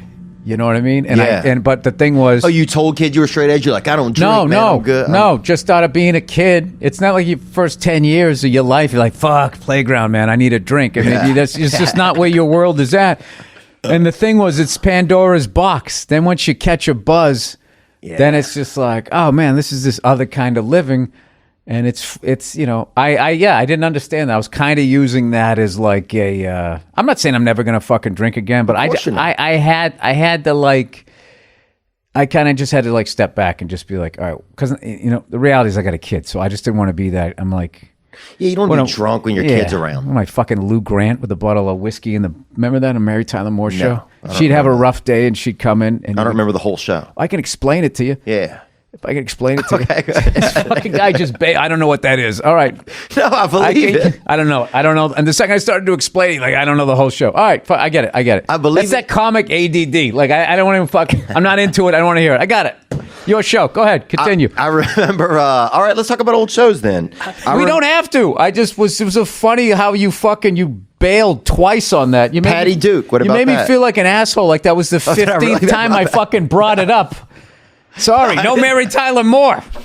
One of the great ensemble fucking cast of all time. I do know she just died recently. Yeah. I mean, I was going to bring up a more positive story about the show, but yeah, it's the second time. I bring up fucking George Michael. What was it, an AIDS event? Some sort of gay thing? Well, I didn't say gay, bro. But why did you say AIDS? Because he had AIDS, man. No, he didn't. Did he? Jesus Christ. No, he dude. didn't. Well, people have been saying he did. I think you are confusing it with gay. No, I'm not. I didn't know he was gay. I knew that apparently he got AIDS in a park. That's what I heard. And he blew a guy in a porta potty and got busted for lewd activity. Oh. And then, he had a little fucking, he liked getting a little buzz at the end of the fucking day, and maybe it got away from him. I think that's what happened. But like what I would like to focus on was how amazing his voice was and how talented he was. And I performed it and stood in the same spot that this guy did. Yeah. That's what the point was, not what he died of. Yeah. Oh, wait a minute. And I wish it was. What happened in your life? Who'd you lose early on? You're really into death. Well, no. I mean, I remember listening. You don't want to get to know Mary Tyler Moore because you're afraid she's going to leave you too? I remember listening to George Michael on the school bus when I would go to school. And I felt like, and I would always sit by myself. Did you feel like you were going to catch AIDS by doing that? Some sort of airborne HIV through the fucking radio? I mean, bro, I was holding it up to my ear, I could feel my ass. In a roofless school bus. Whatever the windborne radio AIDS was going to get me. Oh, man. Do you think it's interesting that they can, they can stop it, but they can't cure it?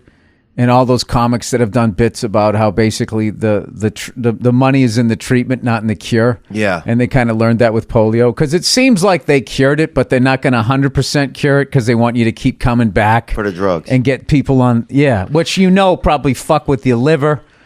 Well, it seemed like that with everything. I mean, it's like how how some things are continue to be allowed to even with automobiles, like they have something that would be, for years where it would just be so much less gas, but they just give you like one little piece every 5 years. It's the worst. It's so fucking stupid. It's so short-sighted. All of that shit that is happening is the number one fucking thing. The number one thing, as we're sitting there focusing on like these stupid like minutia, words, pronouns, bathrooms. Yeah. It's like, guys, none of this is gonna fucking exist. This is gonna be like a Mad Max movie if and just watching these politicians, their hands are fucking bound. They get paid such little money. It's a shit job. They're so it is, and they're bought and paid for. It's gross. I think these should have I'm trying to have like empathy for politicians as opposed to just all the screaming and yelling and then just anybody with the red ties, the one who or the blue tie people, they fucked it all up. You got to. I think there has to be something like. I guess individual citizens. I think the best way, if you want to try to get something going, is try to start something with your friends. Because if you try to go through all of that shit in D.C., like they always said, if you become president, if you're lucky, you get one thing that you wanted to get done. If you're lucky, you just get like that one thing. So I don't know. It's too depressing to watch. I don't understand news junkies. Why you would fucking do that to yourself, and the fucking stories that they show. My God, it's just like I want to fucking see this. It's all sad stuff. Here's sad stuff that you can't do anything about, and now you know it. Yeah. Enjoy yourself. Try not to drink tonight. Yeah. Or go to McDonald's. Don't go to McDonald's. Yeah. But do you feel like there was a time though when? What makes me wonder is, was there a time when the news was ever credible? Do you feel like it was more credible when they used to have what was it, like rules of sevens? Back in the day, where like no one person could own like a combination of 7 newspapers, radio stations, and TV in like the same market, because the worry was like, well, if they're all working for the same guy, then what he thinks is true is going to be what people think, is what they're going to think, and then they just kept deregulating and deregulating and deregulating until now it's just infinite. So now you just have like 2 towers of their version of what's going on here, which is Fox News and CNN, and both of them are ridiculously biased. Yeah. Ridiculously. It's not even fair. It's not even anything anymore. Yeah. Well, back in the day, like the way they did it was the news guy. You weren't supposed like a sports announcer. You're not supposed to hear him. You're not supposed to know who he's for. Yeah. Of course, every sports fan thinks they can tell, especially when their team is losing. This guy fucking hates us. So they would just deliver the news as it was, and the facts, it seemed like. Yeah, and there was a lot more of journalists breaking shit and bringing down like people who were really doing some bad shit, where now that's kind of all gone away, where everybody's sucking the corporate cock. So I think that's why now they're going after like comedians and shit. And I've always joked that if we bought ad time on Fox News and CNN, all of this shit would go away. Leave us alone? Yeah, well, I mean, at least it would go away there. I'm not saying it would go away on social media, but were you surprised that your special? Did you get a lot of notes on your special from people? I mean, you're always going to get some. But I was more surprised that people tried to lump it in with the specials that they did, where it was just like, I mean, if you look at it musically, I mean, a country album is not a rock album, it's not a rap album. So It's like, it's all like different. And my special, I did some topical shit, but most of it, what it was about was me trying not to be an angry asshole and pass this on to my kid and be a better husband, and just realizing how difficult I am to live with. That's what the main thing was about. But most of the people that asked me the questions went for the same like hot topic fucking shit. Right, like Me Too stuff, this and that, blah, and blah, tried blah. to say that. Which was, that whole thing was fucking, because LA would say, it was pretty harsh and blah, blah, blah. It's like, oh, what, the part where I said it happened to me and no one would give a shit because I was a guy? Like, they didn't even fucking, they didn't even ask questions about that. It was all just like... They just want to create, it's just all about creating more stuff. Well, no, they're hacks. And what's funny is if I told, who the fuck did I think I just said this on Rogan. Like if I said the same 10 jokes you said, and you said the same 10 jokes everyone, we would be looked at as the worst fucking comics out, just hacks. Okay? But if you're a journalist, for some reason, they can all ask the exact same 5 to 10 questions. And you just want to be, don't you have any pride in what you do? Yeah. Don't you want the person that you're interviewing in to be like, wow, man, nobody ever asked me. That's a great, for them to enjoy it as opposed to rolling their eyes like, fuck this again. And just, I had a guy started an interview and he goes, don't be alarmed by these questions. I actually liked your special. And then it was just one fucking. Fuck him. I mean, not. Yeah, but still. I'd never take it to fuck him. It was just like, it was just disappointing. It was just like, oh God, this again? Well, it's just no it's just like, there's no individuality. It's, Well, I think what it is because there's so much shit to look at there that you have to go with controversy just to get people to stop. So you get clicks on your website and then there's like advertising hits. And the dangerous thing about that is when that's where you're steering the ship, you're going to go at somebody who didn't do anything. Right. You know what I mean? And eventually you could get them caught up under the fucking farming equipment, which has happened to a number of comedians who got caught up in the fucking wake of that Weinstein shit.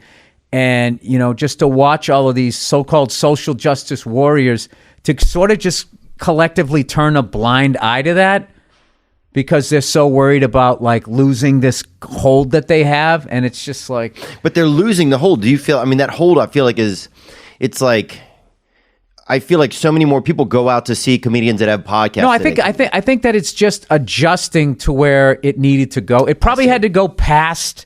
It had to go into like a witch hunt phase, and it's going to adjust to now that if somebody does something like that someone can say something and then it's fine. It is that's not fine that the person did it, but they'll be able to, this is what this is. We know what this is. Let's investigate this. Let's find out what's going on. Blah blah blah blah. They'll be like it's. I feel like it's going to a rational place where it was totally irrational before. Agreed. And then it blew past rational and went all the way irrational the other side. And it's Salem. Which is how, And then it's, Yeah. It's going to end up in a comfortable spot. Yeah, there's just no empathy. It's a lot of times what gets me is like social justice, like that, like this whole like judgment. It's the same people that will say like we need people to have space to learn and space to be themselves and figure out who they are. But then there's no empathy for anyone when it comes to like a word or a statement or something from a decade ago. And when you go back in somebody's past, it's like you're not trying to find out who they are. You're going back to find the mistake they made. Yeah. And then that mistake is who they are. It's like everything else that you did. You could literally be a fucking Eagle Scout, playing free shows at an old folks home and helping out veterans and all of this shit. But one fucking time you did X, Y, and Z. That's who you are. And, I just wish that they would if somebody does that, hey, we're going back 15 years. I think we should go back 15 years in this person's life. It's like, okay, as long as we're cool with doing it to you too. Let's go. And then, mano a mano. Yeah. And then we'll find them. There's no fucking way. You can't go back in anybody's life. Mm-mm. Dude, you can't go back 15 months in my life and not find somebody that doesn't fucking like me or I said something that I shouldn't have fucking said. It's just like, it's inherent. Oh, I've seen a meme today that's fucking... But everybody does. Yeah. There's these fucking assholes driving around like they're these perfect people. It's like, no, you just don't have a podcast. Yeah. But this is the funny thing, is all these fucking people are getting like this home security and all this shit where you can see like the fucking thief and all that. They're going to be recording themselves and they're going to be saying shit in their fucking houses. And all these regular people you're going to find are just like anybody else in the public eye. Like you make jokes. You have the way that you joke with your friends. Right. It's normal.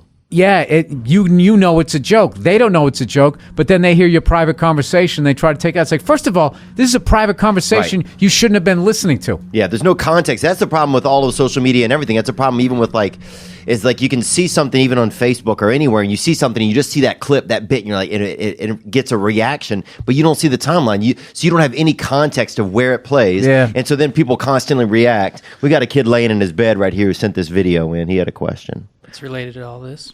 All right. What up, Theo? Love the podcast. What up, Bill? Been a long-time fan.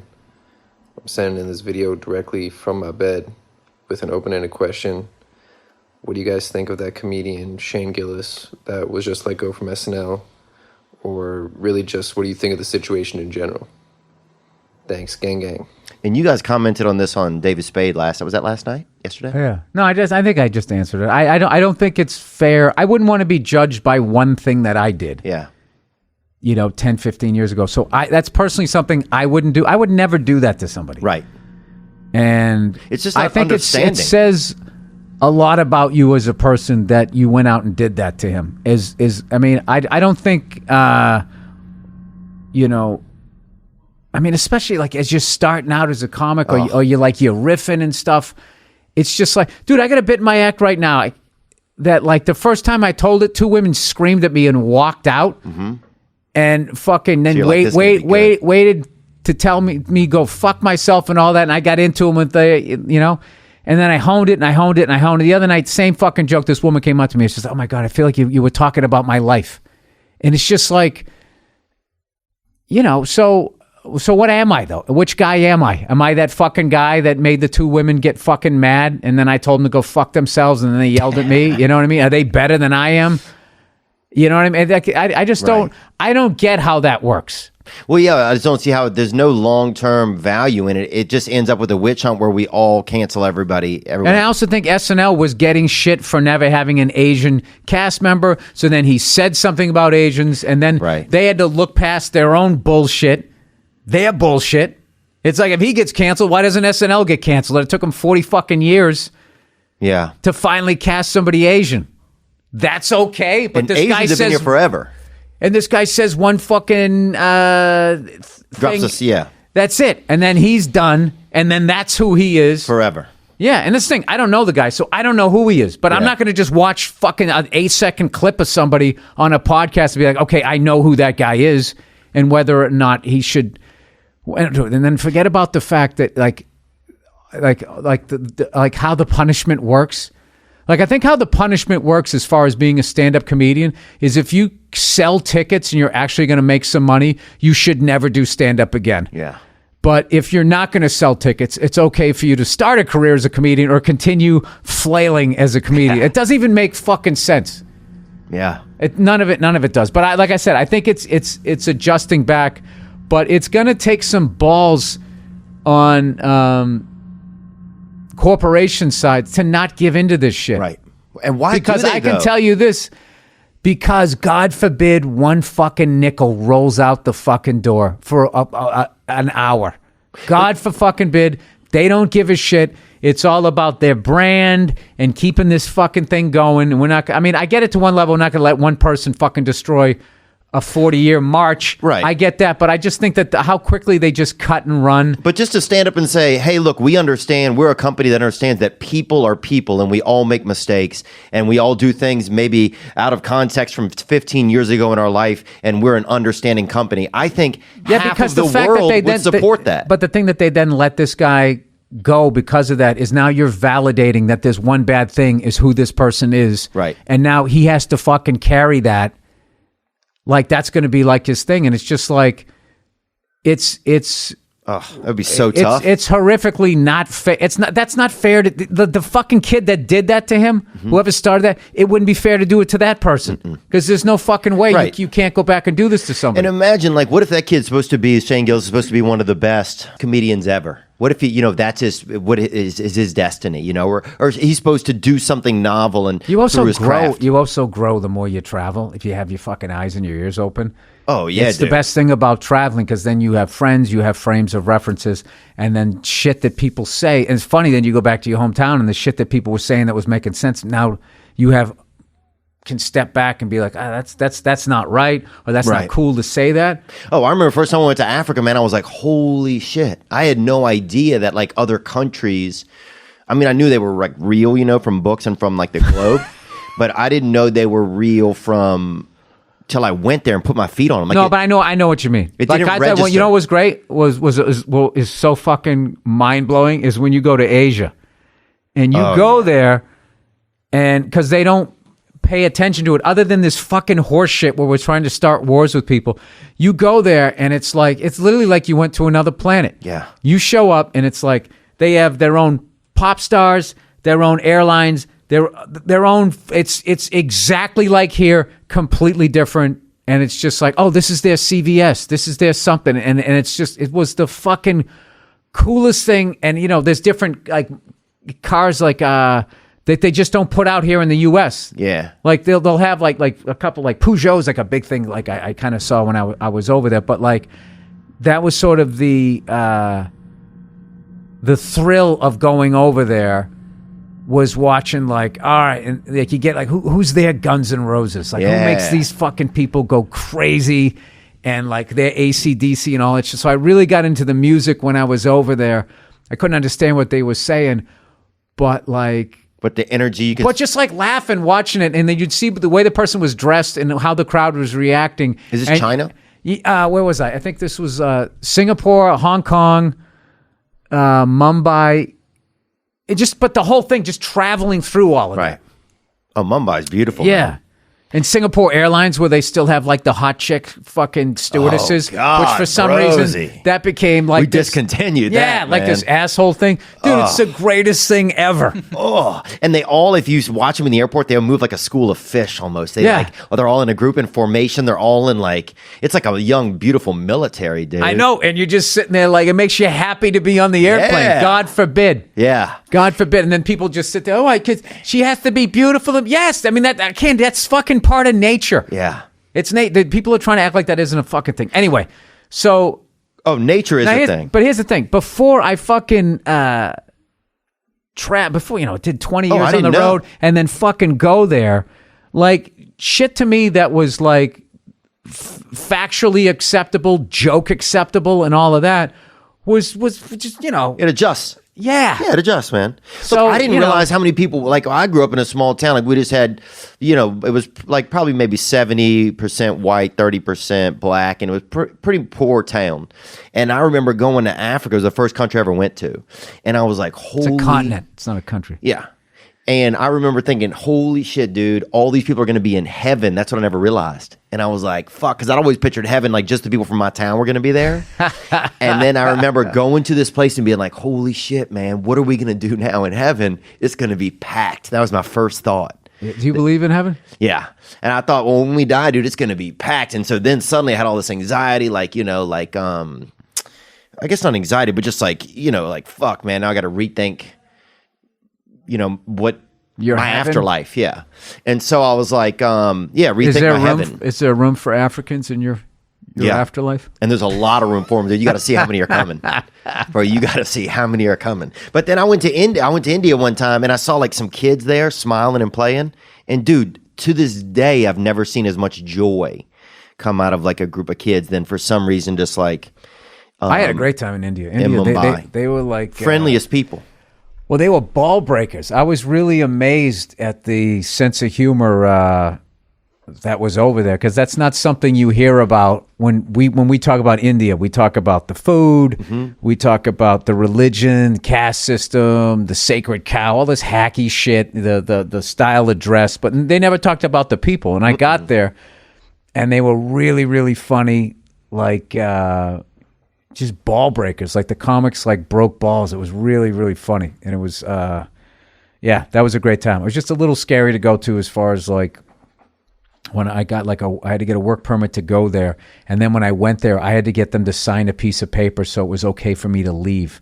And I didn't like that at all. Like almost like checking in for school or something, like getting I had to go to like this fucking embassy thing, and they wouldn't let the promoter come in there. And I was sitting there with some chick from Afghanistan, and we're both looking at each other like, are they going to let us out of here? One of us. And there was like, when they do this thing where they don't, when you ask them a question, they don't nod yes or shake no. They kind of do like, oh yeah, they do that double up. They do this shit. It's like who wants to be because I was like, all right, so I got this piece of paper. I'm doing my show tonight, and then I'm going to the airport, and I'll be able to get out if I show them this. And she was just like, oh yeah, doing this. It's like, lady, I'm on the other side of the fucking globe. Yeah. What do you guys own me now? What's going on here? Am I in that fucking where that guy taped the drugs to him? What the fuck was that movie? I don't even know what the fuck it was. Women in. No, this is before you were. This is when you were real young. Midnight Express. Oh yeah, I haven't seen. Yeah, that. you guys don't know that. With Tom Hanks. Just file that under Mary Tyler Moore. Yeah. Oh, that's Polar Express is what I'm thinking of. Yeah, Polar Express. Anyway, it was that was the only part of the trip that I didn't like, and I found out that it's harder for people who lived on the West Coast to get out of there than on the East Coast, which means some senator said something or did something and fucked with them, so this is their political fuck you back. Oh wow. Yeah, because there was some I'm not good with the name, some beautiful pop star American, like one of those Nora Jones, piano playing gorgeous women. She went there and she couldn't get out. is what the promoter told me. So I was thinking like, all right, if they don't let somebody who looks like that get out, there's no fucking way I'm getting out. Yeah. So what was good was I had a red-eye flight. And I showed up and I handed the paper and the guy was fucking doing this shit. And I just gorillaed my way through. That middleman, yeah. And I was just like, dude, it's the paper. I have to go. I got to go. And he just was like, oh, he just fucking stamped it. And then I felt like when that stamp hits.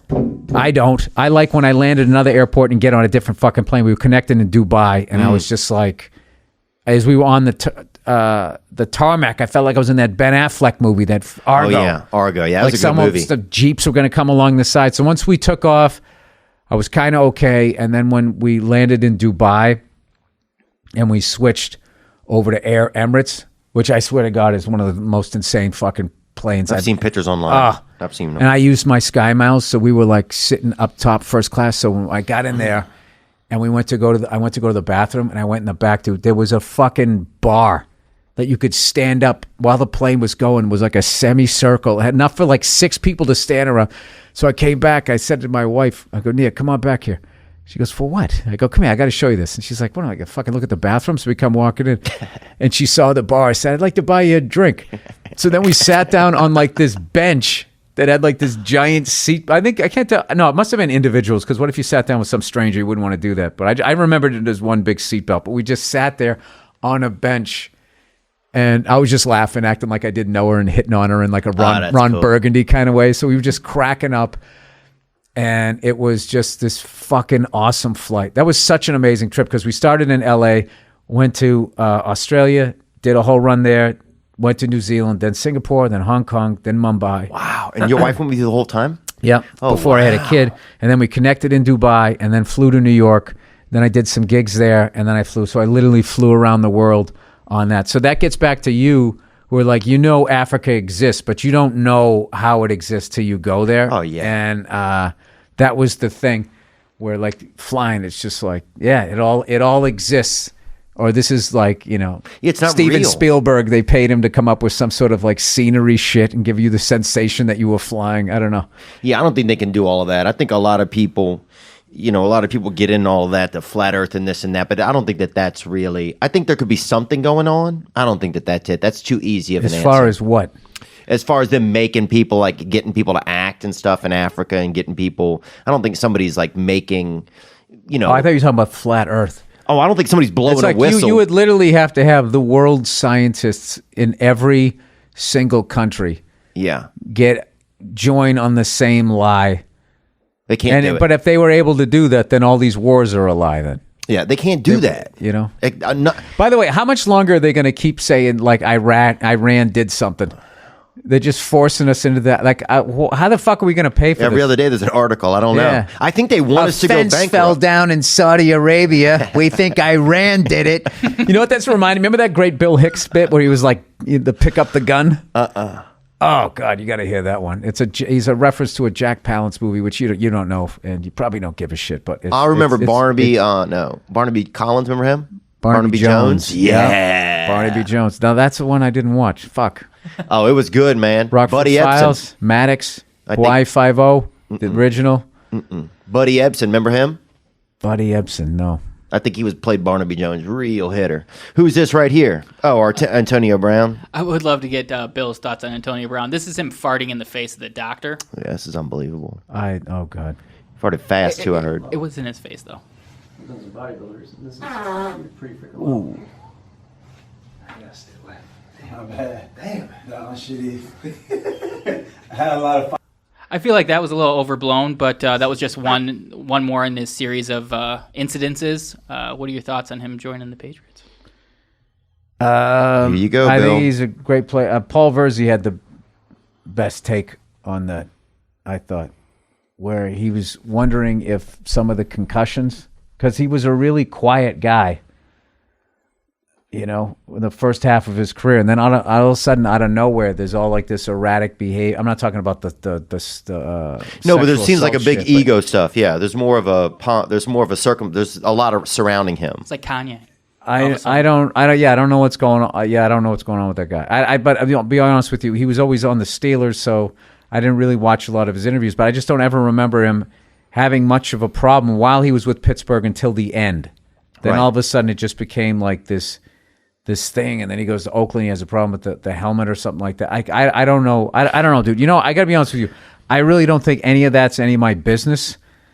I don't know why people post shit like that, or he wants to post it. I don't give a shit. I just want to watch the game. And if this guy's a good guy and he's going to be great and he's going to win with the Patriots, I hope we keep him. And if he's, a knucklehead or did that shit that they're suggesting he did, then, you get rid of the guy. It's as simple as that. But, I don't get into the fucking Real Housewife aspect of sports. I don't give a fuck about... Right, that's not it's not what we're there for as viewers. I want to watch the game. I don't want to sit in a fucking tailgate fucking parking lot talking to some asshole about, somebody's... What the fuck? Did you see what he did in the Dairy Queen? It's I don't give a fuck.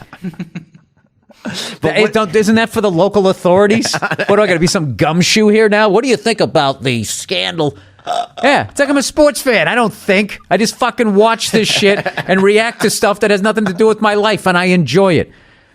I'll tell you what you got to get into. You got to get into motorcycle racing. You got to get into MotoGP. Really? That shit is the best fucking racing out there, and these guys are out of their fucking minds in a great way. Do they do it here in the U.S. too? They have one race a year. I'm going next year in Austin. They have one Formula One race here. Sure, I'll go, man. The same place. I'm fucking going, man. It's every race, it's gets down to the final lap, and they pass each other 3 or 4 times. And they're on a track? Oh, wow. Oh, yeah. That. Oh, yeah. My niece does dirt biking, but... Oh, that was Andre Dovizioso, number 4, and Mark Marquez.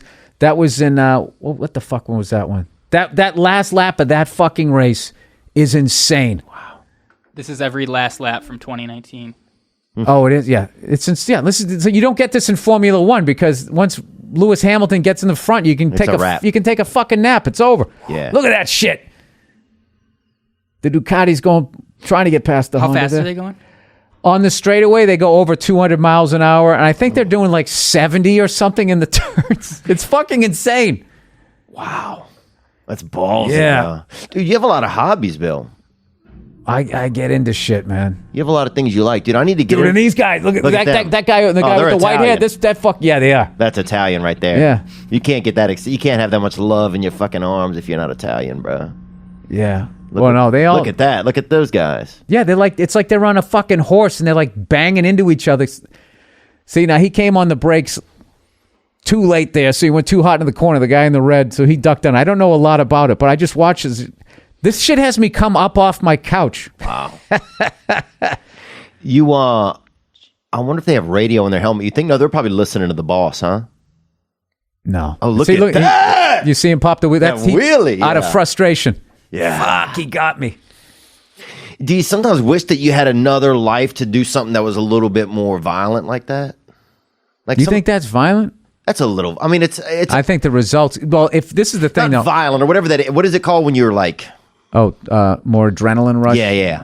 No, I think I got this life right as far as I feel like I'm doing what I'm supposed to do. But I will say though, as far as racing goes, I've gotten into it where I've watched old Formula One and old MotoGP, and I got to tell you, the second you press play, it's immediately scary. These guys could die, and people died a lot, ridiculously a lot back in the 50s and 60s, and it was fucking insane. I read this book called, if your listeners are into racing, I read this book called The Limit, and which is basically where these guys try to push the car, basically the bike or whatever you're racing, the absolute limit of the performance before you fucking crash. That's where you have to be racing, or somebody else is gonna take it to the limit, right? And you have like a fucking test pilot. You got to figure out where that is.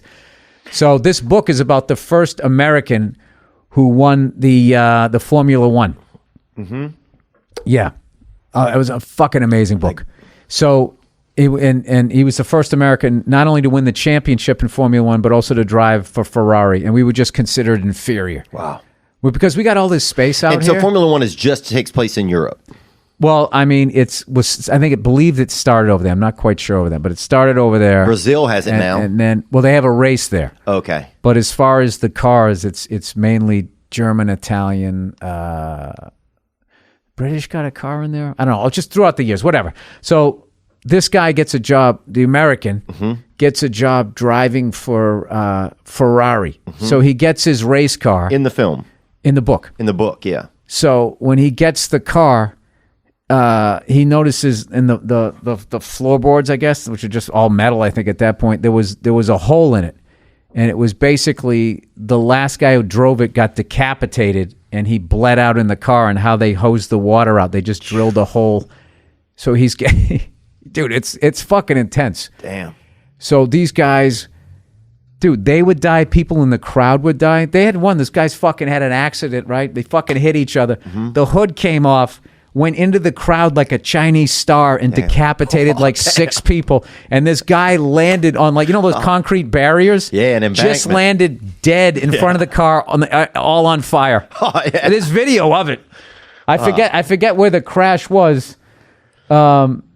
They don't show the decapitation, but you see the hood go. the hood fucking go into the crowd. Give me more to search. I would say Formula One. There was a German guy whose nickname was Crash or something like that. He went in. I saw vintage Formula One, German crash, crowd, death. There you go. That's how I look for shit. Yeah, I saw a fucking Pirelli go into a front of a It was from Popeye's chicken one time off of Highway 190 over there by us, or Kenny Rogers Roasters. Remember that? Oh, place? I mean, yeah, dude. That if that fucking hits you in the chest, I mean, just all your insides are liquefied, wide open. That's it. That's the ultimate liver shot. Was it in 1961, the same year as the book? Yeah, something like that. I would think it'd be around there. These fucking people were standing. It was on a straightaway, so they thought they would stay. They were just behind a rope. All right, here you go. Tragedy at Monza. This might be it. This guy named Wolfgang. Wolfgang, that's him. Yeah. Here we go. Beautiful name. Too. Here we go. Let's see if this is it. Seems to be the same footage over and over again. Am I crazy? Oh, they cut it out. They cut it out. He went into the crowd. You got to get okay. So Wolfgang von Tripp's fatal crash. Yeah, see those people looking down? They're looking down at dead people. Oh, there was a fence. There's a couple dead right there. Look, you can see the dead right through there. Oh, two hats. There's their hats. No head. Oh my God, look at that. Yep, and that was it. And you couldn't sue anybody. Unbelievable. Who's talking about death now, Bill? And he died. That's the Mary Tyler Moore circuit. I know. Then there is the one, I don't know the name of the crash, but there's one with the fucking hood comes off and the guy lands right on top of the things and he's just, I mean, the balls it took to just race in the fucking 90s, just the sound of the cars, they just sound scarier and the gas was right there. I felt like back in the day, like if I looked around in my dad's car enough, I could find a little bit of gasoline, you know? Like it was always within arm's reach or within like nose's smell. I got an old Ford pickup. The gas tank is right behind the seat. And when I get low on gas, I hear it sloshing around. What do you have, an F-150? F-100. Oh, that's awesome, man. What year is it? 68. I drove it over here. Oh, you did? Yeah. Dude, that's awesome. Yeah, I got 3 on the column, but I mean, it's not something that I would want to get into an accident with. That's why, because of fire? Well, yeah, and also like there was no crumple zones back then. It was just the engine went into your chest. It's not like a fucking, modern day car where you can just hit shit and bounce. I mean, people still die, but I'm just saying like those, yeah, like you take. I'd rather die, I think. Yeah, you're in a, like a fucking champion. Well, it depends. It depends. Yeah, maybe like if it's a nice day, I would. If it's boiling out, I think I would. Well, it depends on what my injuries are going to be. All right, here we go. Let's get a lady. This is the first person wearing a shirt, I believe. That's our audience. All right. Hey, Bill. Hey, Theo. This is Marissa from Raleigh, North Carolina. And so, Bill, I heard you say on, I believe it was Joe Rogan's podcast, that you really like the film Once Upon a Time in Hollywood, and you've seen it several times. And I know Theo said that he walked out halfway through it. So I was just wondering maybe if you could talk about why you loved it so much, and Theo, why you walked out halfway through it. Anyway, gang. Well, this is where Bill and I don't talk anymore after this. No. If you didn't like it, you didn't like it. I absolutely fucking loved it. I heard on your podcast you say that you loved it. Oh, my God. Dude, it's the best work Leo's... I mean, Brad Pitt's great. First time you watch it, I was just like, I want to be like Brad Pitt's the guy I want to be. Yeah. And then the second time I watched it, I was like, oh my God, I'm just like Leo's character. I have an emotional fucking mess. Well, I don't know what part you walked out in. But I walked out after they went to that house for the first time, after they met the old guy and they were in the yard, and then his car had a flat tire. And at that point, I was like, I got to get out of here. I don't know what these guys are doing. I felt like it was just kind of a waste of, I don't know. I couldn't get into it, and I didn't know what was going on. And it made me feel uncomfortable. I was like, I got to get out of here. Because I started to feel like everybody knows what's going on and I don't know what's going on, I guess. Yeah, that's for you and the therapist, buddy. Yeah. If that happens to you at the fucking movies. If you think the whole movie theater gives a shit about whether... No, I don't think were you making like audible noises that you didn't... Huh? What? Oh my God. That's the only way they would know. Fuck, man. I didn't know I was so fucked up, man. Yeah, you do. Yeah, you do. I really didn't. You do. I didn't have the insider track, man. You do. I really didn't, though. I really didn't, man. Yeah.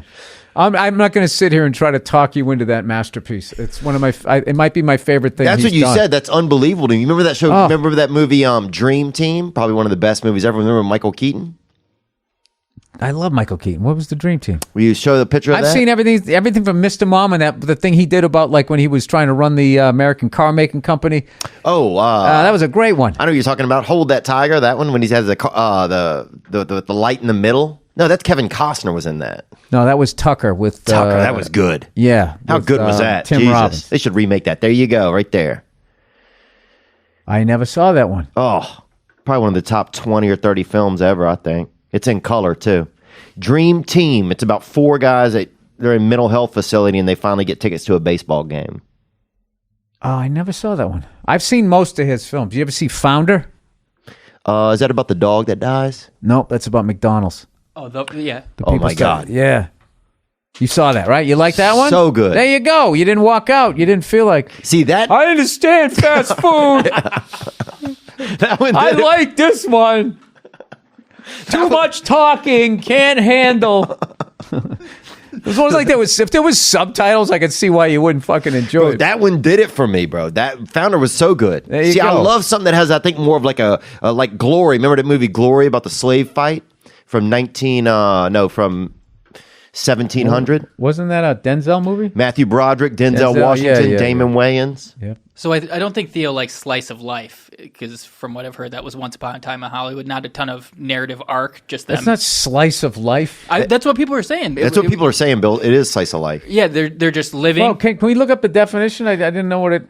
Yeah, we look up slice of life again. It was the Manson murders with a happy ending. That was the backdrop, but yeah. I liked. I just like how he took all the fear out of the Manson family. It's just like there's a bunch of stupid fucking hippies who killed a bunch of very creative, talented people in the prime of their lives, and then the other people who weren't in show business down the street that he didn't. Very sad. Seem to cover. I know we talked about this before, Bill, off just on the phone. But do you like? I have a tough time with like giving away, like when I do a special and that sort of thing, like giving away the audio, all of that kind of stuff. Like kind of just, I guess, not like letting go of my material, but I mean, you treasure the audio, right? Why would you? Hell, I would not. But did you ever feel like that? I'm sure because you always seem like the guy who's like wants to do it his own way. You know, you have all things comedy. You always seem like the guy that wants to. Oh, I have that with a bunch of other people. So that's me working with other people. Right. Yeah. See, I opened it up and look what happened. And I'm putting out Jessica Kirson specials coming out next. Oh, really? Ian Edwards is Ian Talk. Yeah. Crush. Yeah. Ian Talk is out right now. We did one with Paul Verzi. You know. So yeah. I work with a bunch of people. Al Madrigal. Yeah. Mike Bertolino. Yeah. Mike's great, by the way. Yes, he is. Anyways, what were you asking me? Just did you have a tough time? Like, I guess, I don't know. Sometimes I just have a tough time with that. I just have a tough time with like, just feeling like I'm getting taken advantage of constantly, I guess, is what it is. Yeah. At some point, it's basically, a fighter knows how to take a punch. I mean, that's the best you can do. Because it's coming. It's coming. There's always going to be, like, it's very rare, that, somebody, there's always the bullshit that you're going to have to wade through. So what you need to get a really good lawyer. And you have to be willing to walk. Those are two huge things. And then you just kind of go from there and you got to go with your gut. And sometimes they get you, sometimes they don't. But it is not business is not a fun experience. Yeah. Just put it that way. It is just like lying and stealing are probably the two number one commandments broken every fucking 90th of a second. That's what it is, which is what's so funny about this whole dialogue out there. This, what do they call it? that's going on out there about how men move through the world, and Right. you just basically the doors fly open and stuff. It's like, no, dude, it's a fuck party. They're trying to get you face down every fucking thing you walk in. That whole thing that like there's like that as a guy you're immune. Oh, it's horrible to this fucking yeah, dude. The amount of times I've almost just quit this business. The only reason why I didn't was because I realized that like it's like, well, I'm just going to get into another business and it's going to be the same way. Right.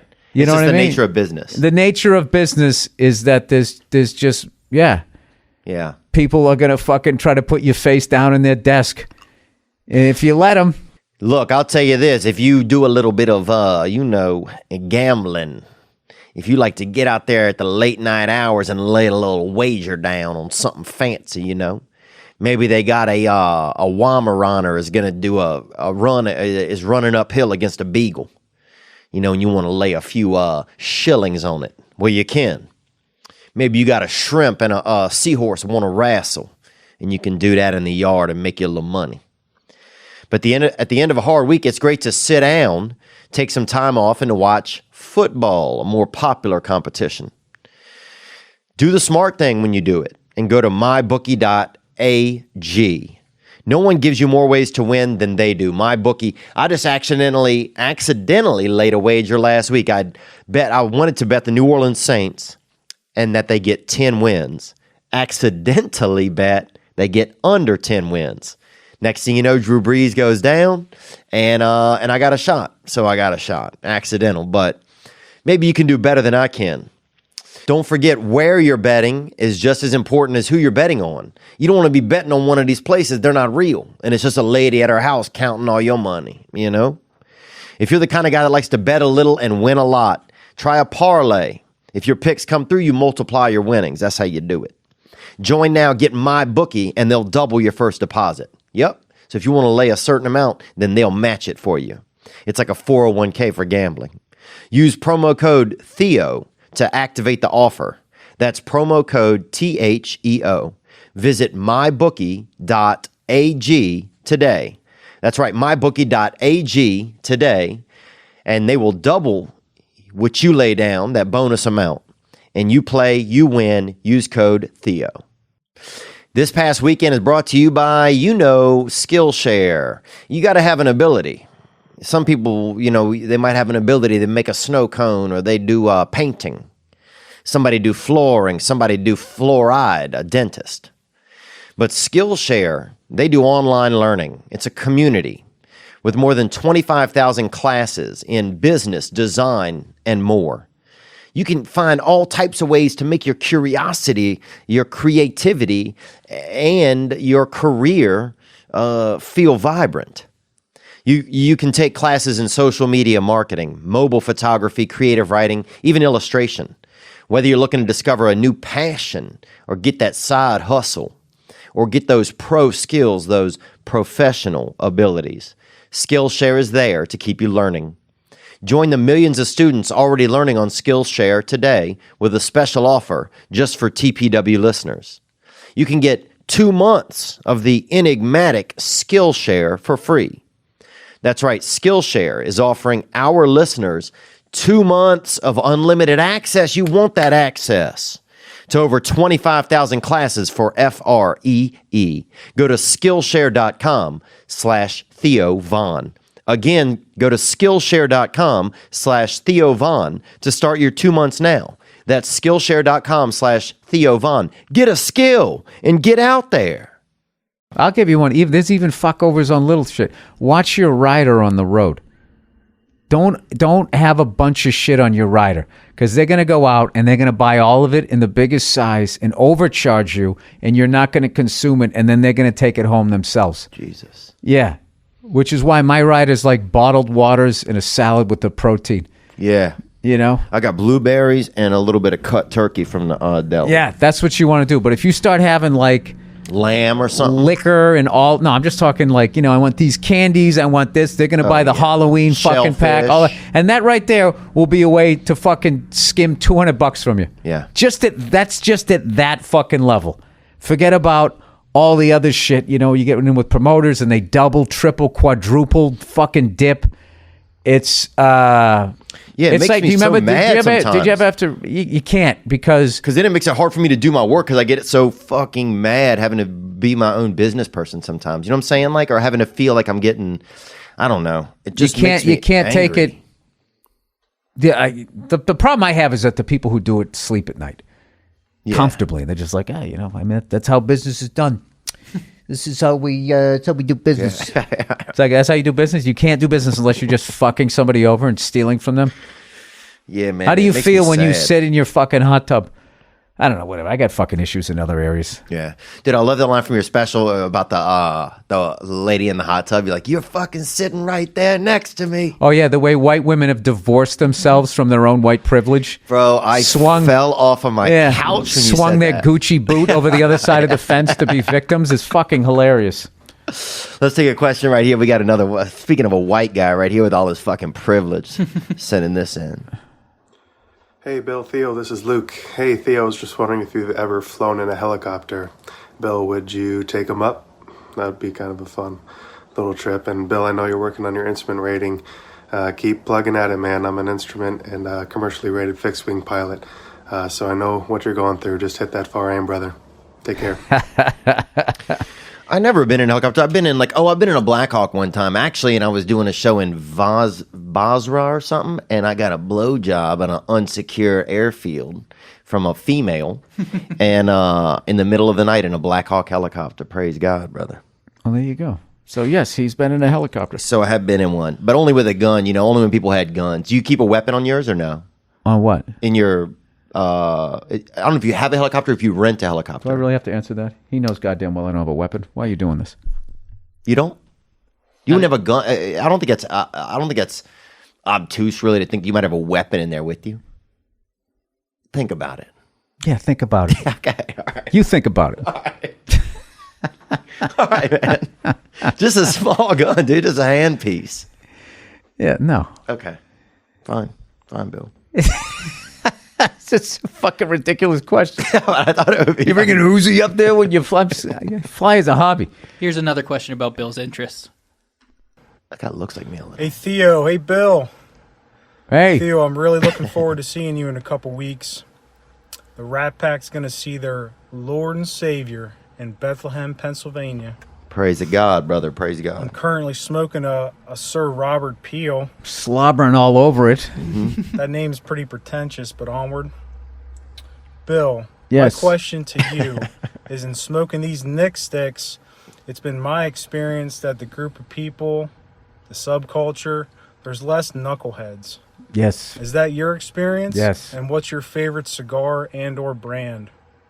Gang, gang. All right. Yeah, that's what it is. The conversation, the people you hang with. I don't think I've. There's got to be one or two. I don't think I've ever met a cigar smoker who wasn't fucking cool and chill. Chris Carter smokes them. He's on that television show. Yeah, a lot of athletes smoke them. My favorite one right now, I love those La Auroras that come in those torpedo-like tubes. And I was an emerald guy. Now I like the sapphire. The sapphire, that's my go-to. I love La Aurora cigars. They got these little ones. They call them Zeppelins. They come 20 to a box, looking like a little mini, you know. Can you smoke them at night? When do you smoke them? In the morning? What's the earliest you'll smoke? Do you have a little bit of a culture for yourself? Well, I'm trying to lay off them, so I kind of like, what I try to do is, because I have so many friends that smoke, that I try to get a large group together. Rather than smoke with all of 8 people individually, I try to get all of us together, so I just smoke once. But I got a back porch I like to go out to, but there's like this fucking psycho level mosquito out here now that if you go out there at night, like even if you got clothes on it, like fucking goes right through your clothes. Oh wow, I haven't heard of that. Yeah, it's fucking And brutal. does your wife smoke them too sometimes or no?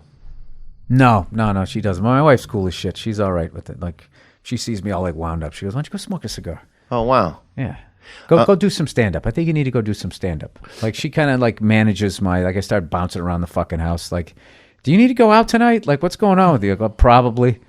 And that's what I have to do. I get in the car and I fucking put on some AC/DC. Fantasize that I'm in the band. Yeah. singing the lyrics, and then when Angus starts playing, then I'm Angus. Whoever's doing the most interesting shit during the song. That's how self-involved I am, as I'm fantasizing as I drive down the road. And then I go down to the store and whatever, I do some stand-up, and then I come back, and then I'm more chill. But yeah, I trying to smoke like once every 2 weeks. Oh, that's good. Yeah, but I'm not doing that. So that's not good. Did you like take to it right away? Because like no, you like forced yourself to. No, like you know what cigars. happened to me? I was on a movie and I bought a box of cigars for everybody because we were going on a boat. The director was taking us out to go on this little boat ride around. I think we were in Boston, and there was just too many non-smokers there, and to just bust out 10 and everybody smoking would have been obnoxious. So I kept saying to the other actors, we're gonna hang, right? Blah blah blah blah. And it just didn't happen. And then I didn't want to throw them out. And then I had them, and I was like, fuck. And I never smoked a cigar by myself. And I made the mistake is I went out to my back porch by myself and smoked one. And there's just create that habit. Well, when you smoke a cigar, even if you haven't done shit that day, you feel like you conquered a country. It's because it's something. It's inherently obnoxious. But it's delicious and it's relaxing. And I was just like, I just instantly, in that moment, I was like, I get this. This is fucking amazing. And it took a little while after that for it to hold, but it's been pretty bad for the last 5 years. So just keep trying and I can get addicted. Well, Keep I mean, my yeah, you can do it. Did you ever do plug tobacco? Did you ever do anything like that? No, I never smoked. That's the thing. I never smoked. I never smoked weed. Never did any of that shit. Chewing tobacco? Nope. Never did it. I was that kid that when they came to school, if I could just reach one